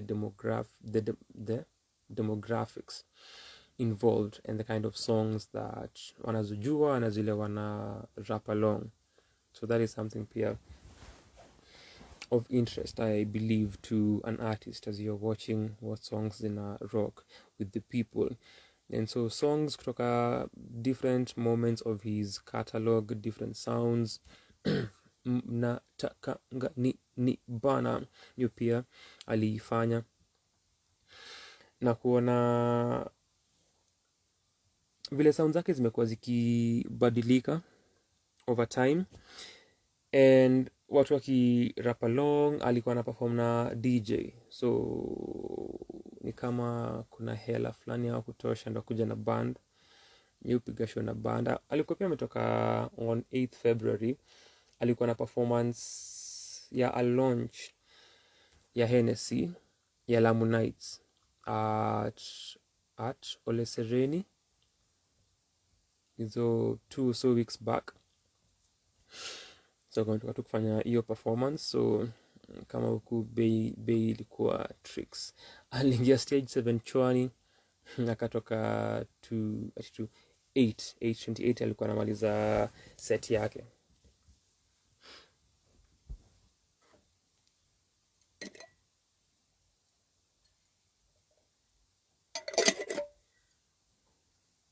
Alikuwa energetic, give him that. Alikuwa energetic akiperform, and hiyo energy audience pia ilikuwa moment ya kufeed off each other, mnampatia energy, anapatia energy, mna feed off each other, punctuate his performances as usually does with some remarks, some statements here and there, kama ni kuhusu vile amedunga, or a statement regarding something random. For this one ilikuwa kuhusu kama ni tunakula sherehe sana, or kama toa form, hiyo story ya Chebukati, watu kutoa form, ama watu kukiseti, such statements that ilikuwa relatable to people and engage with the crowd. And then kama ni kupeana pia some moments of advice, for example hiyo ilikuwa something else, akifanya no signal after the verse that opens, after that the chorus na verse ya kwanza, DJ akasema supportini au vijana Brooklyn Boys. So such moments ndio alikuwa nazo. Feel as if kulikuwa na hiyo moment, kulikuwa na hiyo feeling ya alikuwa ana cut moments, alikuwa ana take away from moments that would have been vibrant moments and powerful moments if you were to look back on the show. Kama ni kuperform one verse of a song na kuikata kwenda on to the next, pengine alikuwa jaribu kucover a number of songs, which he did. Sijui that was the reason, but that happened a number of times. Afanya chorus and a verse and DJ amekizo remarks nimesema, then ngoma next, fanya hivyo, and the same ilikuwa ina happen a number of times. Na nilikuwa nahisi this is a point where you can carry that energy ili umeanza kubuild for a song, sana sana the songs that people are rapping along na nazijua, na uende. Alifanya something great because kuna time nare zili not kupotea, but kwa mitambo kulikuwa na disconnect huko, lakini bado alifanya acapella. Kile alikuwa na perform hakuacha kuperform na kurap, aliendelea kuperform na keep hiyo energy ya audience. So hiyo pia ni an aspect of performance that an artist has to understand, and ali understand na ameperform for long, so alijua in this moment siachi kurap because mic imecut off na siski the music, I'll just proceed, and alifanya. But when umeanza a song, umebuild an energy for a chorus, then DJ hizo moments zilikuwa zina take away. The other thing, ndongelea playback na wasanii hip hop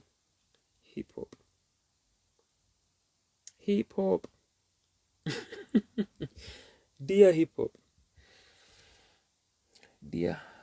hop, tufanye aje.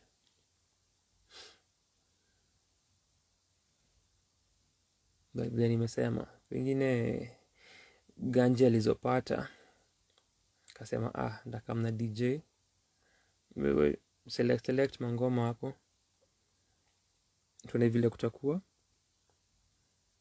and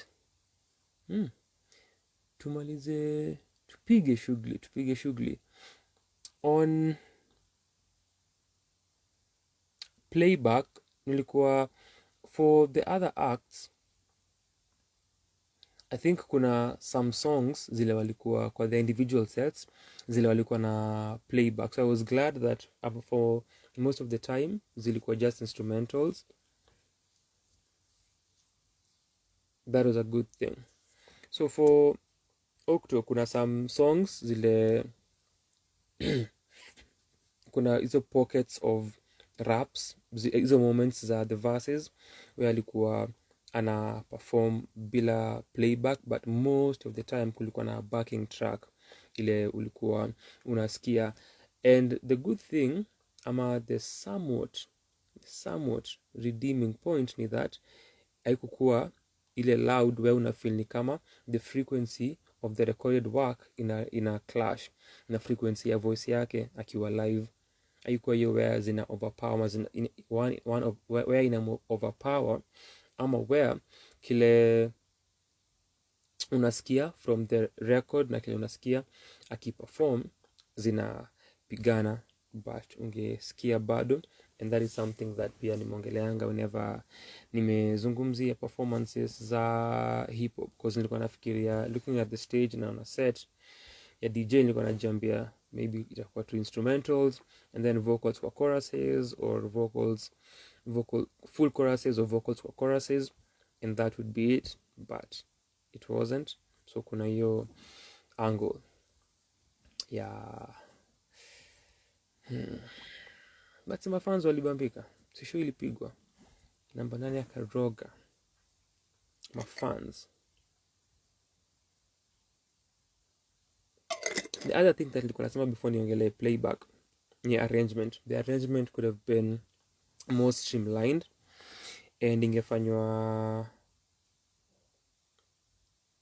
better akipick song choice in terms of what song comes after what song follows which one, hivyo kama ni kuipanga na kudecide vile the songs zina flow, which ties to what nilikuwa nasema kuhusu ye kuperform na kukata verse, kukata ngoma, hiyo kupanga na kustreamline the set. For instance, Irauka kusema kitu kama kwa time alikuwa na perform, sikumbuki ni ngoma gani hiyo sema pesa otas, then Irauka nasema si uko na a song that says pesa otas ama kitu kama hiyo, a song titled pesa otas ama a song with that phrase. Nikamwambia ni Banko Tuch. At this point Banko Tuch ilikuja baadaye kidogo, so Irauka alikuwa nafikiria hizi ideas that performers ukuanga nazo, you string such moments, nikamshow even what you can do ni ui crossfade as this one inakaribia kuisha, DJ anaanza kuplay maybe the beat of Banko Tuch as you switch or find whatever ways. I am just a regular music consumer, very regular. Don't even take my word for anything. I'm just saying things mtandaoni at 3:22 a.m. So with that, Joyce Kimani, nakwambia watu ni hujalala ndio umeamka. Creatives. So with streamlining the set, ingekuwa more potent in terms of what nilikuwa nasema. So in that example, using that example ya Irauka ni unajua kuna Banko Tuch unasemanga pesa tas, can we possibly connect that and tuone what other moments za performance can we utilize kuifanya iwe better na iwe more of an experience to the people, or to this one person who is an ordinary consumer who thinks and feels that would have been a better way. So to this one person, don't care about this opinion anyway. Kama mashabiki wametosheka, anasema ndio nimeamka, catching the worm. Ulala sangapi ndio amke 3:20?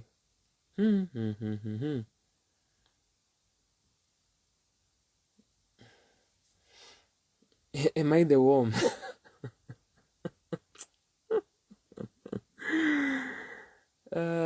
So Topizo ndio alifunga. Msema alikuwa na energy moving kwa stage, and ilikuwa good closer kwa hii moment ya Goethe kurudi na kureopen their establishment. Ilikuwa good closer, then DJ alifresh akamaliza, akapeleka wase sherehe na mabanga za gengetone. Show ya Timo GK as we finish this, an hour and 53 minutes in. So Timo alikuwa anafanya debut show yake tukumbi mdogo at the Kenya National Theatre.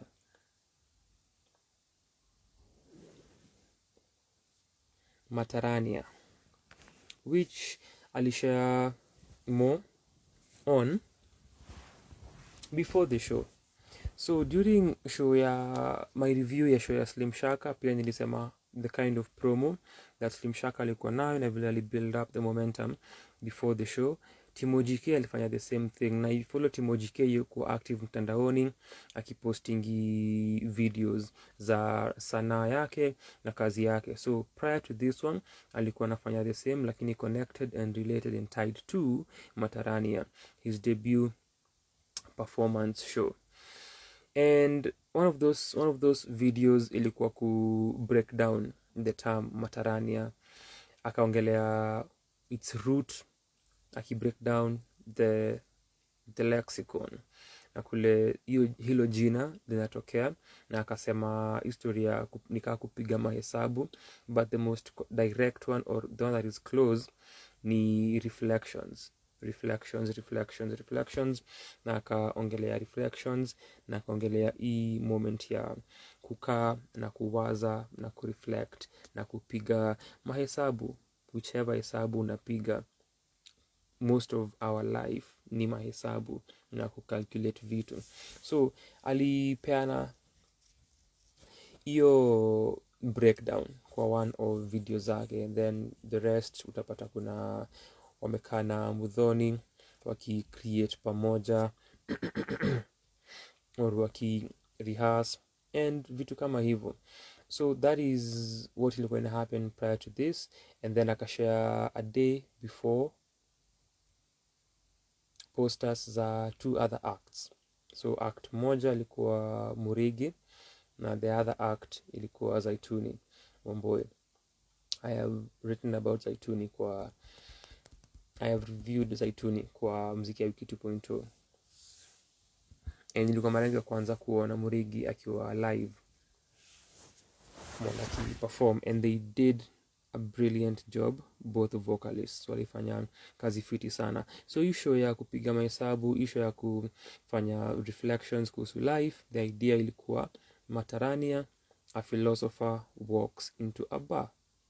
Na if you've watched Timo perform na umesikiza pieces zake, anakuanga philosophical, and that's the angle that yotumia akidissect a number of issues, a number of concerns zile yeye huwa na foreground katika kazi zake. So kumwona akiperform katika show yake ilikuwa something that I was curious about, and this was happening on Saturday the 18th of Feb from 6 to 8 p.m. but ilianza later, so tulifika huko mapema, haikuwa imeanza bado, so we had to wait, and ilianza some minutes to 7 p.m. so we were outside, tunachill, tunaongea up until kituka 6 chwani. When we were going in, alikuwa ameanza some moments before that, na ikaenda all the way hadi 8:45.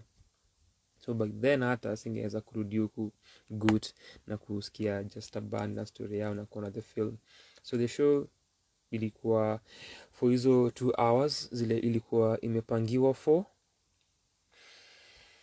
and piece ile tulingia aki-perform had to do na police brutality and hizi youth stereotypes that if you are like me na uko na dready, you are familiar with, I am certain. So police brutality, kuwa na a saxophonist on stage mwenye pia Gio, mwenye pia ni ya bassist na aliperform na yeye kwa set ya mwisho wakimaliza. And then after hii piece ya police brutality, which ilikuwa which alincorporate makarao, na unasikia wana chase down mavijana. So hizo audio clips ilikuwa creative kuona akifanya, and then eventually obviously kuna gunshots, kuna kifo, and the usual traumatic experiences that the youth hupitia kwa sababu ya hizi colonial mentality that makarao wako nazo. Through the entire show, the set was very simple. Alikuwa yeye, alikuwa na Muthoni center stage hapo kwa bar, even though design ilikuwa, in the end alikuwa the bartender, but also msee alikuwa na provide Timo na the soundscapes za easy pieces, which mostly zilikuwa vocal based. And then kulikuwa na kwa our right side, stage left, kulikuwa na a seat huko, na kulikuwa na guitars next to it on both sides, na huko ndio Gio alisimamia aki-perform on sax as well as on bass. Then on our left side kulikuwa na a smaller bench, pia ilikuwa adorned na beads and easy sort of boat boats that I think you know them, boats you see ilikuwanga hivi refu, and then kuna a bottle, sort of champagne bottle adorning them. That is what ilikuwa upande wa kushoto wetu, stage right. So ilikuwa very simple. Then mbele ya the bar kulikuwa na stool hapo na microphones around. So simple set, and then most of the sound ilikuwa mostly vocal based, so harmonies and layers that tulikuwa tunasikia za Timo as well as za Muthoni, and that was it. And then the instrumentalist alicheza sax na bass, simple, stripped down, ina allow for us as the audience kusikia hizi haya mawazo ya huyu mwana falsafa mwenye ana walk into a bar, na ilikuwa attention grabbing. A philosopher walks into a bar. Ni theatrical, but pia inaboto from hii aspect ya storytelling, narration, and then pia history ya comedy, because it's something that also inatumikanga kwa comedy. 3 Jews walk into a bar, hizo stories. 2 whoever walk into a bar. A horse walks into a bar. A horse walks into a bar. Na nilitumia hiyo ni a horse walks into a bar flow fulani kwa skilled tip. So after that piece that ulipata akiperform, tusiza kwa bar, akasema acha ende kwa lu alafu arudi. So as that was happening, that's when Murigi alikuja, alifanya ngoma 3. Ya kwanza ilikuwa an exclusive yet to be released. The other one was a song that ame-release, and then akamaliza na Munenyaga. Waliperform vizuri sana, alikuwa na guitarist wake. Beautiful performance sana, wali represent.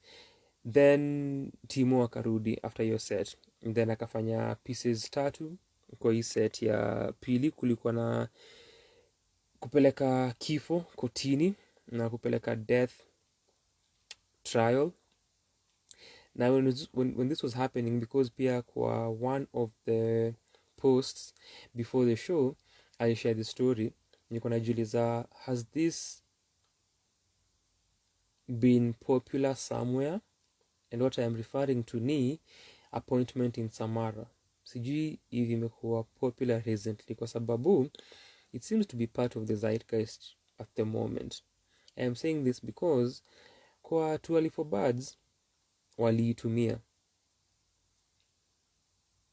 ya a trader, a merchant na mfanyikazi wake mwenye alishia kwa soko akamit death, then came back akiwa tensed. Akaambia boss wake kuhusu the situation, na akamwambia please ni release, acha niishie Samara, ni avoid death. And hapa pia Timo akaitel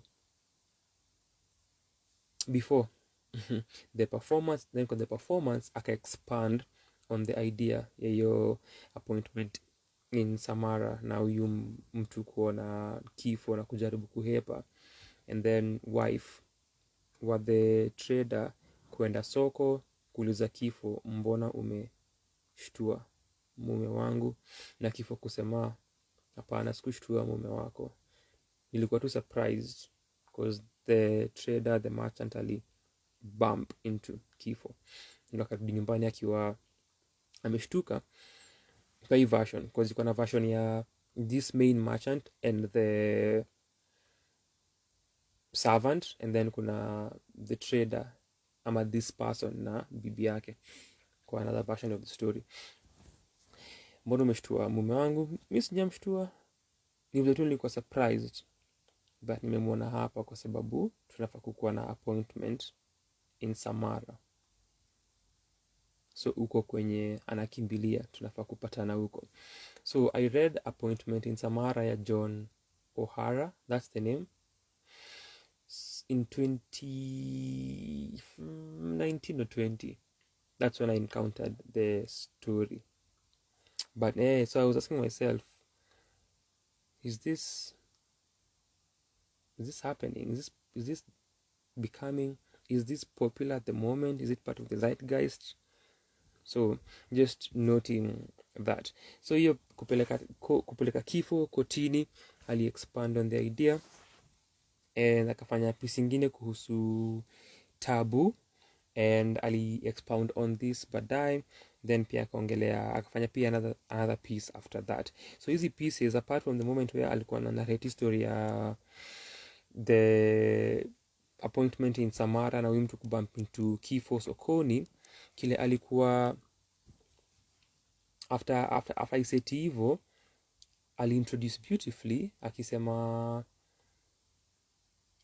the wife amepeleka kifo kotini, hakuwa na time ya kumon, so kuanza kukuwa na vocal layers and harmonies playing. Then akasema how alikuwa na mon na vile ile lugha alikuwa anazungumza akimon and akiji-express akiwa kotini, and akaongea Kisapere. So tukianza hiyo piece ya police brutality ilikuwa Sheng. So kwa hii set ingine, kando na hii narration that to set up nayo, ilikuwa Gikuyu. Then pia hii piece ya pili ilikuwa Gikuyu. Hiyo piece ya tatu pia ilikuwa the same. So alizi expound after amalize na akaongelea interest yake na love yake ya vernacular. Akasema ana floss kwa watu of his generation because hawajui lugha zao.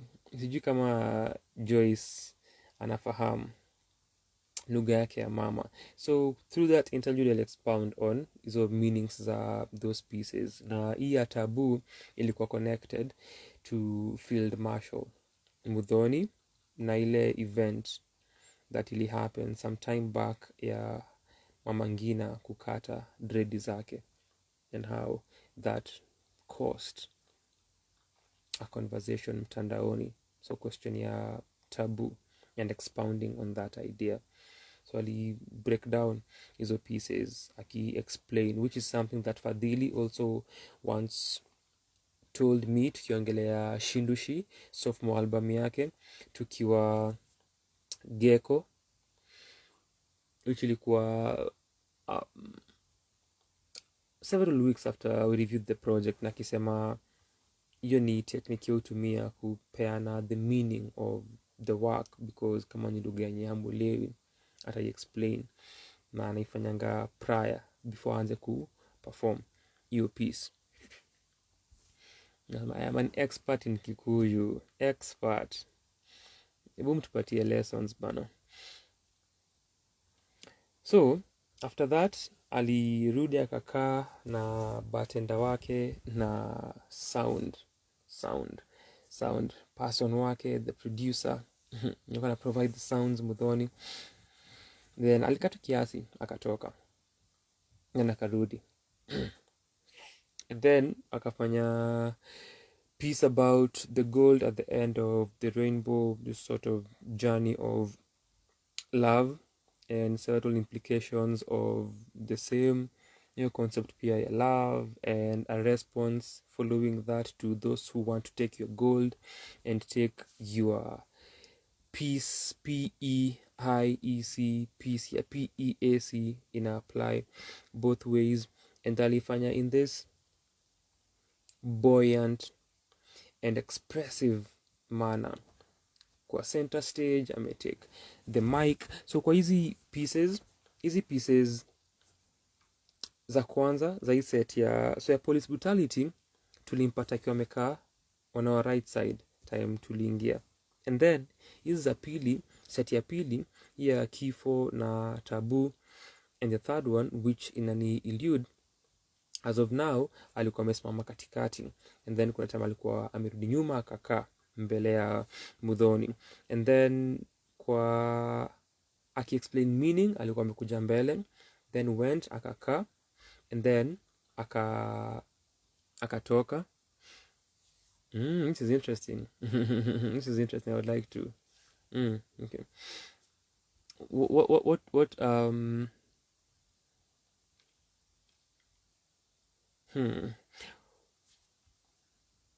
is it the idea of the philosopher kwa ba that you have experienced prior, or what part of it? Joyce ameishia. Naam. Joyce, nilikuwa nauliza what part of kile anasema inafilika kitu that you've seen.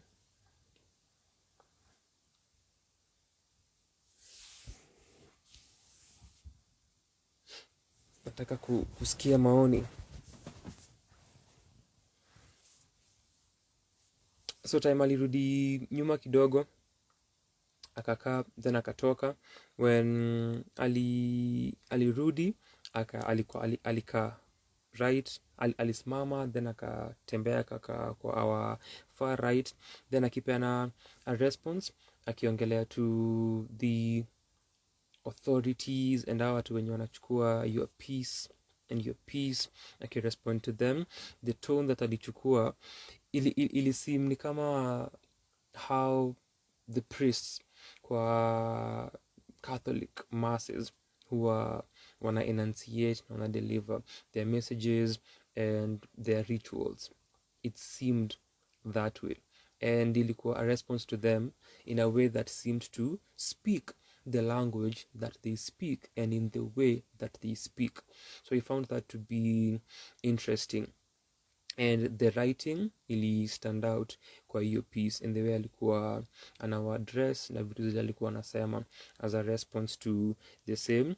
So that was a standout moment, and then after that akatoka. So hiyo ilikuwa the other set which Zaituni alifollow after. Alikuwa na Anariko as guitarist wake. Walifanya nyimbo 4 that told a love story. So hiyo ndio ilikuwa approach yake: kutaka mapenzi, kupata mapenzi, kupoteza mapenzi, and then kusema oh, you are hurting now because of me, after wewe kudai kunitoka na kuniacha ikifeel vibaya, and you not loving me as the way you did prior. I am unbothered. Sishughuliki. So alifanya set ya nyimbo 4, and then Timo akarudi akaperform na Gio. This time alikuwa on bass, akafanya this alphabet poem A to Z with the engagement of the audience. Akipoint audience ilikuwa seme the letters of the alphabet A hadi Z, watu wakashanganyikiwa mahali.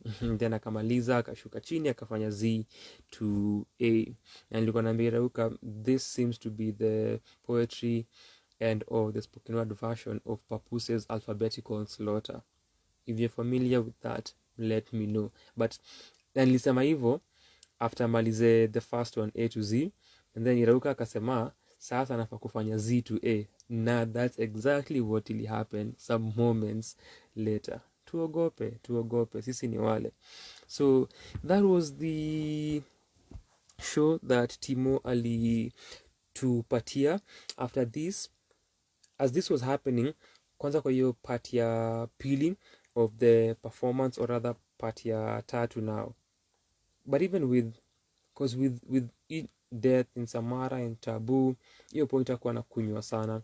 Aliget into zone ya kukunywa more hii part ya after explain meaning in the interlude, na hii historia kwa journey ya love, history ya pot of gold. Hapo sasa ndio kulikuwa na hiyo moment ya yeye kukunywa na kukua kwa bar, kuongea na bartender, and what happened to be a moment ya Muthoni kuspike kinywaji chake at a point. And as alikuwa namaliza akisema hapana, si chai nimekunywa imefanya nikalewa hivi, ni kitu linipatia, something along hizo lines, ilikuwa na take now its effect on him as this philosopher mwenye walk into a bar na mwenye alikuwa anakunywa during the show. So alimaliza akiongea in sort of a drunken stupor. Alikuwa anasla words zake, anastaga, but akamaliza the performance na ikaisha hivyo. So Muthoni akamwambia wewe usizime kabla hujalipa bill, and then akakuja kumshtua kidogo, akampatia simu, then he stood na show ikaisha.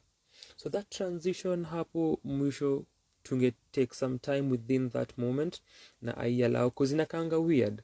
I mentioned this kwa performance ya Slim Shaka at Vita vya Vina, show ya mbunge ya November 27th. In Nax, Slim ali responding to my sentiments and my perceptions about the show, but point ilikuwa nasema ni kuna yote malikuwa after akifanya piece fulani kuhusu socio-political issues, alikuwa na hizi placards zilikuwa na words on. I even talked about this briefly last week nikiongelea over dying breed. After alikuwa na Roba who was alikuwa na a lion mask kichwani. After amalize kuna point ali kneel and alikuwa bado anazipeel one by one with different values and aspects of our lives written on them, kama justice, for example, equality, democracy, such. After amalize na ziishe and alikuwa amenil, Slim alikuwa amesimama, pulled out a gun na kaipoint kwa kichwa chake na akamshoot. So as that was happening, alikuwa anamaliza the performance. So amemshoot and then within a few moments akasimama na wakatoka na yeye. So the amount of period of time that tulikuwa nayo ya ku take in that moment ilikuwa too short. So it was the same thing with the conclusion and the resolution ya show ya Timo kwa hii drunken stupor yake. Akimaliza after anashtuliwa hivi, then anapatiwa simu and then anasimama na tunamaliza.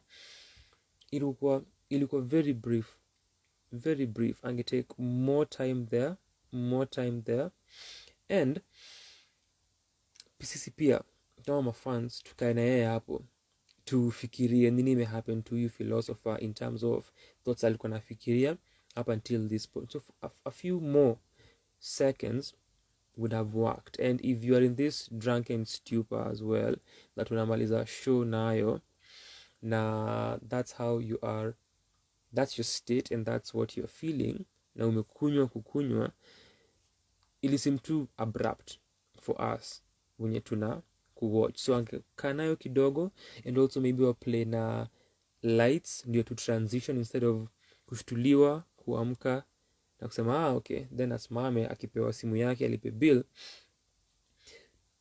Hiyo kuzima lights ingekuwa moment ya transition pia, because he anazima. One thing pia that Timo alikuwa na share on IG na Facebook kuhusu the show, alipenda pia the story arc, akisema tuna follow huyu mwana falsafa mwenye anaingia kwa bar since time anaanza kuigiza, kukunywa hadi time anazima. So alipeana the arc of the narrative. So tungeona hiyo kuzima kwa the performance alifanya to the T. Hapo akimaliza time zimeshika, alifanya to the T. So angeifollow pia through vile zimeshika. Hiyo kuzima kwake kwanza tubaki hapo for a while, then pia angetumia lights wa zizime for a moment, and then wakiziasha maybe akwa amesimama akitu give vote of thanks yake na akimaliza. So hiyo ilikuwa the resolution. Joyce alikuwa anasema earlier responding to what nilikuwa nimeuliza, but before I respond, statement yake ilikuwa looks like a script I have seen kwa play ya Millers though. I never attended Timo GK, but it seems like something I have witnessed before. So nikamuuliza nini hiyo, akasema the idea of serious issues being discussed in bars, police brutality et al. Then shukran to Dudia who was also here, akasema that was Roba. I thought it was Ian. Anajaisa kwa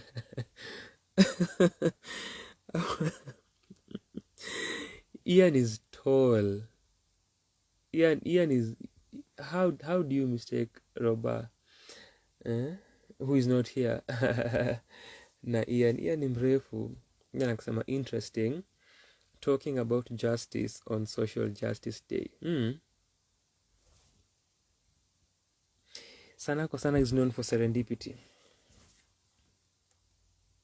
That's what we do over here. So as I noted earlier, the minimalist setup ili favor the idea ya philosopher kwa aba, cause nikifikiria kuhusu the show na vile ataifanya, nilikuwa nafikiria atatumia what elements za music. So I thought, I told myself I'm thinking of a saxophonist na alikuwa naye, but I also thought of an ni Obokano ama Nyatiti, I think ni Obokano, cause kwa mind yangu nilikuwa natumia reference point yenye nimeona Timo akiperform before, and maybe that is the way ataenda akiperform at Slam na pia akiperform at Kwani, a saxophonist, an Obokano, percussionist. So nilikuwa na imagine itakuwa along hizo lines, but nilikuwa surprised ilikuwa Mudhoni kwenye mitambo, and the harmonies, the vocal layering, hizo soundscapes ziliwork, na nilipenda how minimalist that was, inatuallow kuona hizi thoughts za huyu mwana falsafa. And then the other thing ni kina the vocalists Muregi na Zaituni, nimewamiminia sifa, rightfully so. Now the challenge sasa come in kwa sababu we are trying to link the concept here ya a philosopher who walks into a bar. So time the posters which ilikuwa shared just a day before, nilikuwa nafikiria watafit aje kwa hii concept. So hiyo kuwa a huge challenge when it comes to execution of these shows, when it comes to featured acts. So featuring acts ni one thing, but now finding a way ya kuwata into the concept na kuanga another. And most of the time when that happens, taking away from the main idea, the overarching theme that a poet, that an artist and I intend to convey to us as the listeners. So that happened to be the case here. While the performances were absolutely great performances from the two vocalists, they took us where they were supposed to. The question now of them fitting into the idea a philosopher walks into a bar, siki to that wali cater to, na siki to that conceptually wali fit in. However, with the concept that Timo alikuwa nayo ingework. Hiyo idea ya alikuwa amekaa amekunywa acha ende lu then arudi, and then using those as moments za interlude to bring in the vocalists ingework. For example, Rato alisuggest after we were done a way ya using them as maybe music moments. Si tuko kwa bar, kunaweza kuwa na mangoma zinachezwa kitu kama hiyo, wakue somewhere backstage. Of course ingekuwa different performance, but even alikuwa na suggestive wakue backstage, wa perform, waimbe or something. Sijui that would have worked. You tell me if ulikuwa. My thinking ni backstage, on stage, kule watakuwa, cha muhimu ni wa fit into the idea ya mwana falsafa kuingia baesa, na sisi kumfuata from moment ameingia, kuagiza, kunywa na kuzima eventually.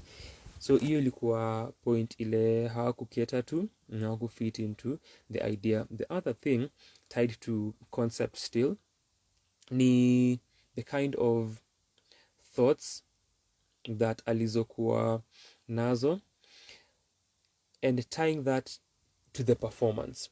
So Joyce amongelea theater, na nimesema a philosopher walks into a bar as a show sounds theatrical. Obviously kuna the philosophical underpinning, pia kuna the comedy aspect that nimetaja earlier. If you put this together, unaona okay, there is some storytelling here, kuna some theater possibly here, and we are looking at a philosopher mwenye ame walk into a bar, anawaza nini, na as anaziwaza anazishare aje, akihave hizi moments za rumination, akihave hizi inner thoughts, hizi internal moments zile anakuwa nazo, amekaa wapi kwa hii bar, ana move from one point to one point aje na kwa nini, and then anazishare aje na sisi, na hizi thoughts zinazokuja kwake zinakujaje kwake, how are they following themselves kwa mind yake. Because kuna the aspect of philosophy, a philosopher, na kuna the aspect of a bar and a drinking. So that connection and that linkage, see something that Timo aliketa to na aliconceptualize completely. Aku tease out the concept, alikuwa na a great concept, but it's something that he tease out, akafikiria kui-execute in the way that alikuwa present kwetu, na ile promise alikuwa ametupatia ya sisi kwa huyu mwana falsafa mwenye anatembea into a bar. Michelle ni aje? Na tu kuna manaitrana, early morning people, na wacheki. So hiyo ni something that nilikuwa nafikiria. So hiyo pia, sasa with thinking about that, ina affect the execution. Ina affect your stage movements, cause uko kwa bar umekaa, umeigiza, umeitisha. Uko kwa bar umekaa, unafikiria. Ina affect how unazideliver. And nikiingia nilikuwa nafikiria, would this have been better with a lapel for ease of movement, and pia iwork into hiyo framework ya umsemeka tu kwa bar. But najua lapels ukuwa tricky, zinaweza kuwa tricky. So nilijambia, it's okay, the Shure mic, I think it's a performance mic, inaweza work. But hizi aspects zingine za the performance and the concept that nimetaja, stage movements, body movements, vocal intonation, projection, delivery, intonation, tone, mood, the like, ni vitu that angeshughulikia as alikuwa na conceptualize the entire thing. So what happened, inakuwa ni ilihisi ni alikuwa na pieces, and then sasa kujaribu kuzifit into the idea of the show, and not thinking about the show and then now working bit by bit, not really linearly, doesn't have to be linearly, but building it bit by bit as you're conceptualizing the performance and thinking about kila kitu and how it aligns to what we have as the show ya huyu mwana falsafa mwenye ako kwa biasa akiitisha.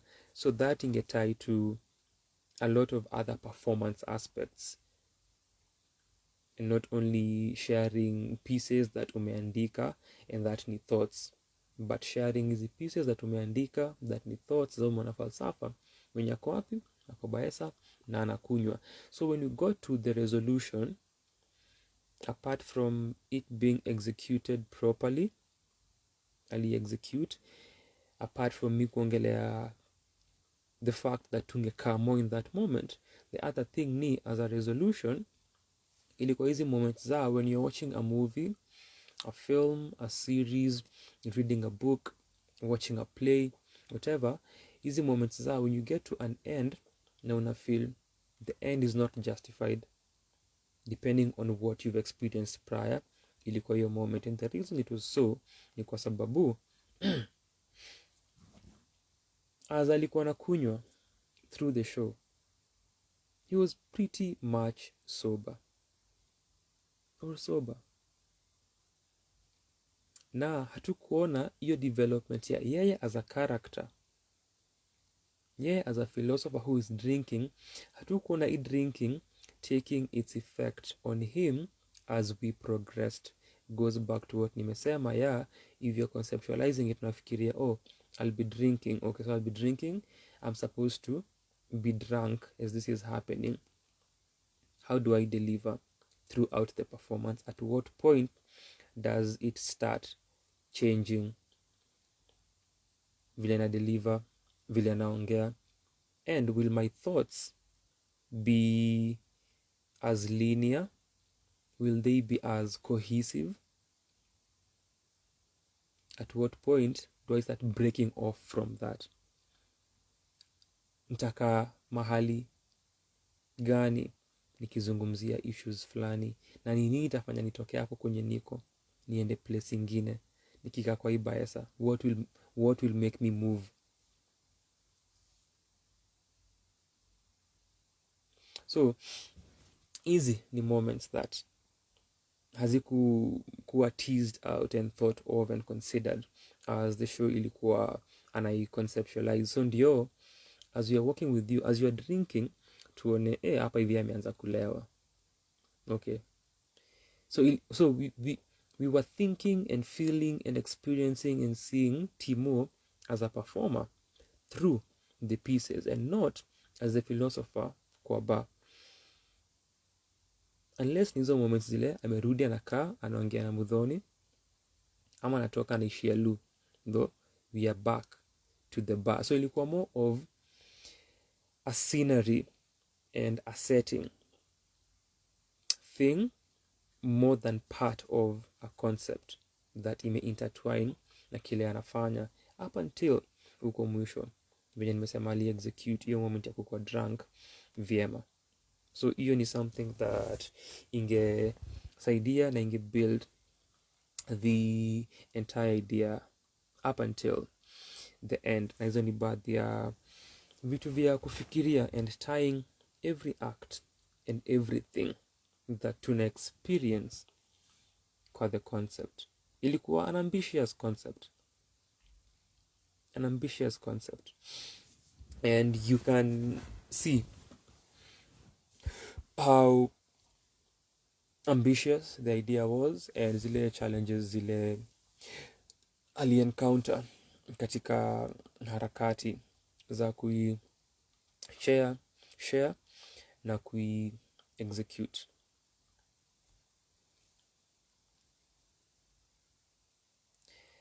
It is 4 a.m.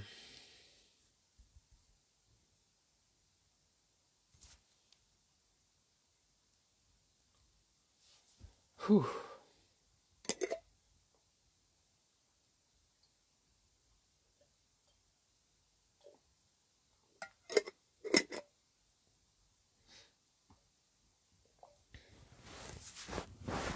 So most of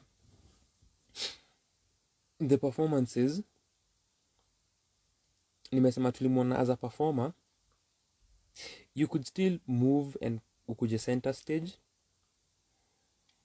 but usifanye kaini kama you are performing for us. So going back to theater, kuna some moments where actors, thespians wanaweza kuwa wana perform soliloquies, wana perform monologues, wana perform asides, and kuna moments where they will look at us kama the audience. Body movements zao, facial expressions zitakuwa directed kwetu na tutakuwa tunawaona. However, the thing inakuanga, it depends, inakuanga timed na catered to kile wanasema at that point and why this should be happening. Ndiyo niangalie the audience, ndiyo ni turn to this side. Inakuanga catered for according to this part of e monologue wa face, e part of this wa face, na pia iko tied to context na setting and the like. So with this one, since tuko kwa bar, kuna hizo moments where unaweza tuangalia face audience yako uongee. It can work because we remember that this person should be drunk at some point na nafaa kuwa anaanza kuifeel, and so using that to the advantage, to your advantage as the creator of this, ni hizo moments za ku address this audience or this imaginary audience or the people at the bar. We could be the people kwa bar. So unaona, no anasema alikuwa tu na pieces that alizibring on board bila kufikiria. The audience could be the people at the bar. wenyewe from time to time naweza kuwa na shout na address, and then Muthoni as the bartender, as the person mwenye hii bar, anaambia we mzee nyamaza, whatever. So those could be the aspects unatupa hapo kuipatia life, kuifanya dynamic na kuimake more believable na kutukumbusha this is what is happening. So with that, kando na hilo, jingine ni most of this haifai kuwa as if you are performing to us. Inafaa kuwa sisi we are coming where uko, tunakuja kwa mental state yako more than performing for us. And then that also ties to hizi moments za kuongea na audience yako, kwa sababu that brings it to performance more than sisi kukuona as a philosopher mwenye ako kwa bar, which should be our focus. So if you think about it, na we consider hivyo na delve deeper into the idea, inafaa kukuwa less performance based na ikuwe more about sisi kuona a state of mind ya someone, tuko kwa conscious ya huyu mtu and its depths and its many tributaries. So inge affect points alikuwa na tutranslatea hizi pieces za Kikuyu, points alikuwa anaambia audience participate, inge change hizo moments, ingezi affect, ingezi influence in a way that inge fit into the idea that alikuwa ana go for. And as I was watching it, nilikuwa na feel alijiburden na kuifanya peke yake, na in terms of concepts, writing and piecing it together, while alikuwa na nafasi ya kutafuta a creative director mwenye sasa anaangalia everything from a different view, anaangalia the entire thing as a whole, na anasema this is how we are doing it, na tunaifanya katika njia fulani, and moving from here to here katika njia fulani, and now why concretize pamoja, na why revisit, and then now why stage. Ndio tuone huyu mwana falsafa mwenye ako Baesa na hizi thoughts zake vile zipo. But that was the performance na reflections zile Timo GK alikuwa nazo. Na wasanii wameweza kufocus on clothing kwa hizi mashow. Naona sana vile mnapiga luku mnapiga luku. I'd love to see where the collaboration kati yake na Muthoni and the aspect ya sound design, where that would go. Very curious about that, and your angle ya vocalizations na harmonies. I'd love to see where that goes katika performances za Timo moving forward. Ili work with the concept. Obviously, maybe in the future kutakuwa na different concepts. Or you can stage the same thing twice. You can't stage the same thing twice. Definitely. Kama atua upeleke place different, or we switch, or kuna different thoughts. Inaweza kuwa kaa series. It can take different life forms. And maybe inaweza change pia in terms of using Muthoni, but just that collaboration and hiyo angle ya sound design, which pia Slim alitake na Paul Shiundu, ni amazing kuona as a creative choice, na kuona wasanii wakibreak from me mold and out of the mold ya kuwa na a band performing. And most of the time inakuanga the basic format that wasanii wengi hutumia. So kuona Slim akitoka out of that ilikuwa great.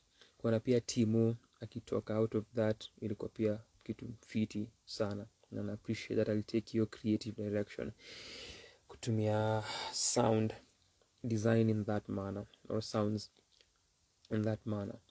So nikisema ni 4 am, which is 9 minutes ago, Joyce alisema 4 am is too early for birds. I am done here.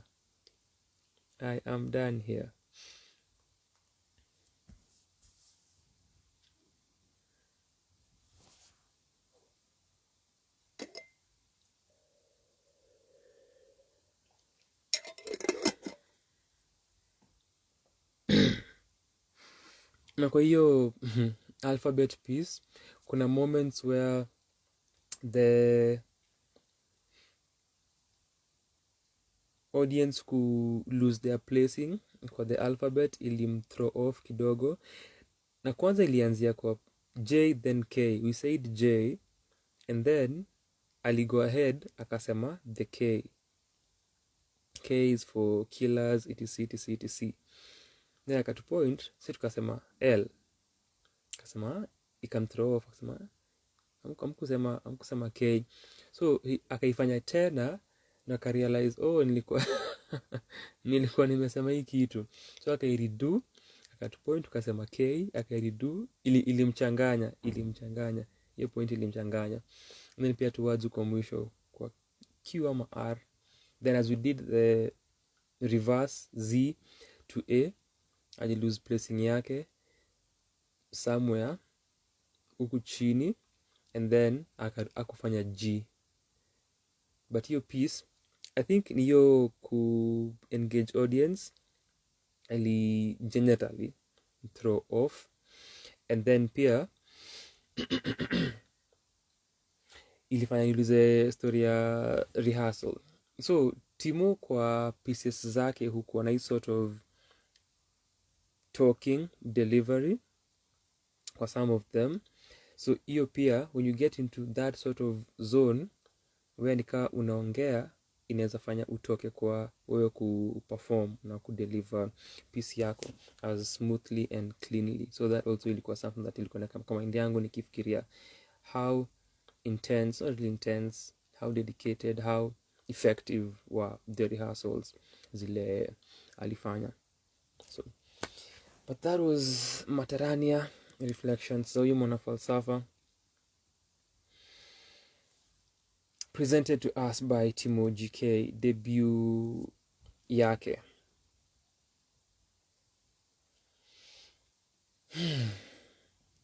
Naweza kuona what more atafanya, this being a debut.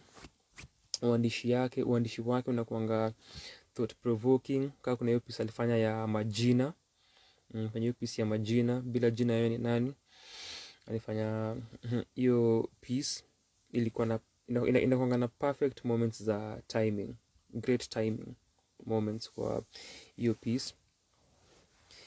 So nakuja kuona what more anatupatia na haya mawazo yake, hizi falsafa zake na uandishi wake. And with that we are done for Mr. Ali for Birds. I have a video to schedule after this, hiyo mziki ya wiki 2.37, and then I'll edit later. I have to sleep. Have a great day ahead. Alafu Joyce anacheka. Siku yake ishaanza. What time did you sleep, Joyce? Ulala saa ngapi? Now that waniambia hapa have a great day. Ulala saa ngapi?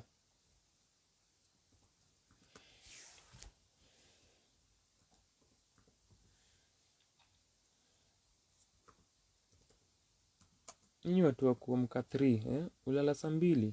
I fear you people. You are the ones to be feared more than us.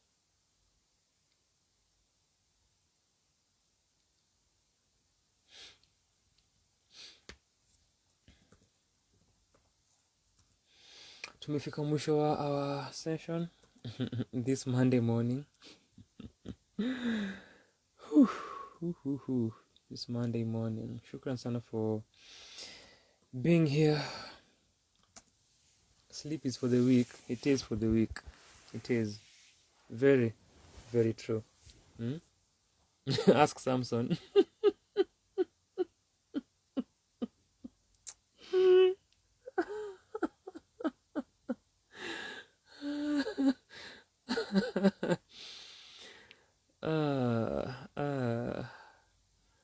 Indeed, for the weak.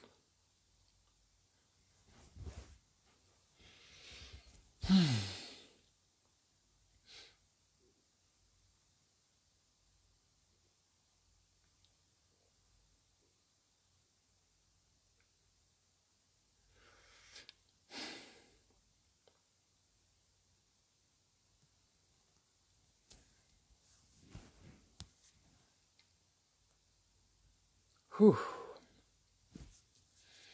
Shukran sana to Maulid, or we know who was the first one here. Shukran sana to Get Tweety, alikuwa hapa pia. Shukran to Kija,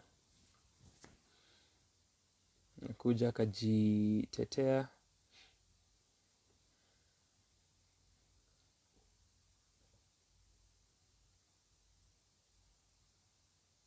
Shukran to Hazel, who tulisamon kutoka usingizini.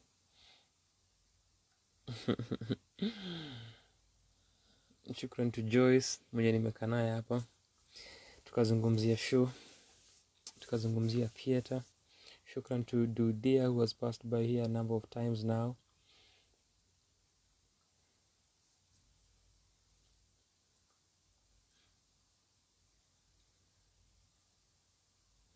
And shukran to Michelle Chela. Also, I forgot to say, during the vinyl launch ya Insha, how nilipatana na watu kadhaa wenye wanajua hii sura courtesy of Sanaa kwa Sana. Itabaki tumeanza kuongea na wakajinaya tupate mabalaklava, because huku nje sasa tunaanza kujulikana sana.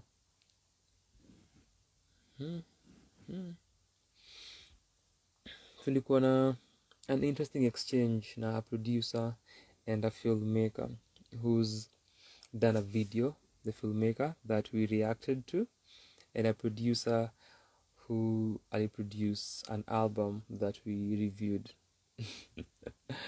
Having those conversations with them, I usually love exchanging haya mazungumzo na wasanii who've watched our reviews. Usually love it. Then the other persons that nilipatana nao ni people who've watched me or known me via Instagram. So that was another thing. But the numbers zinaanza kukua kibao. But it's okay, I'm retiring soon, so tuta disappear. But the videos will still be there. Manipo kupatana na watu, artists or people who, and also other stakeholders in the creative scene, ni amazing ku watch, ni amazing ku experience. So that's beautiful. Shout out to The Loud KE, shout out to DC, the publicist, shout out kwa Sanaa, shout out to African Sang,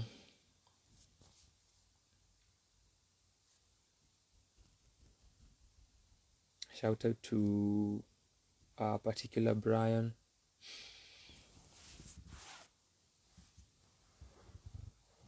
Tunashukuru.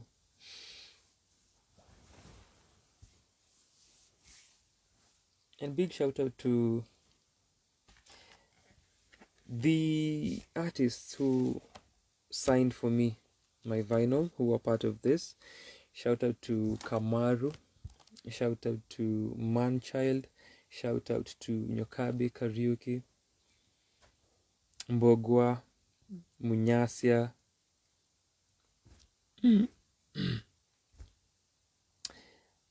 na Mr. Lou. I'll look for the rest. With that being said, insha yetu imefika tamati. Shukran sana kwa kuwa hapa. Sana sana sana. If you've made it this far, na una watch, na unasikiza, comment tafadhali nijue. Kuja kwa comment section, nitashukuru sana. Nitashukuru sana sana sana. Niambie mavitu kwa comment section. With that being said, saini 419.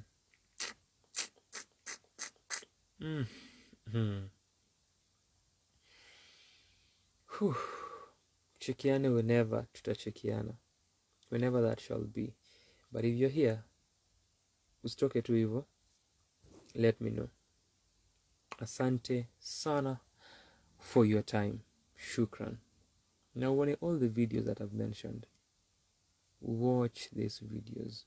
I need the numbers. And remember, sleep is for the weak.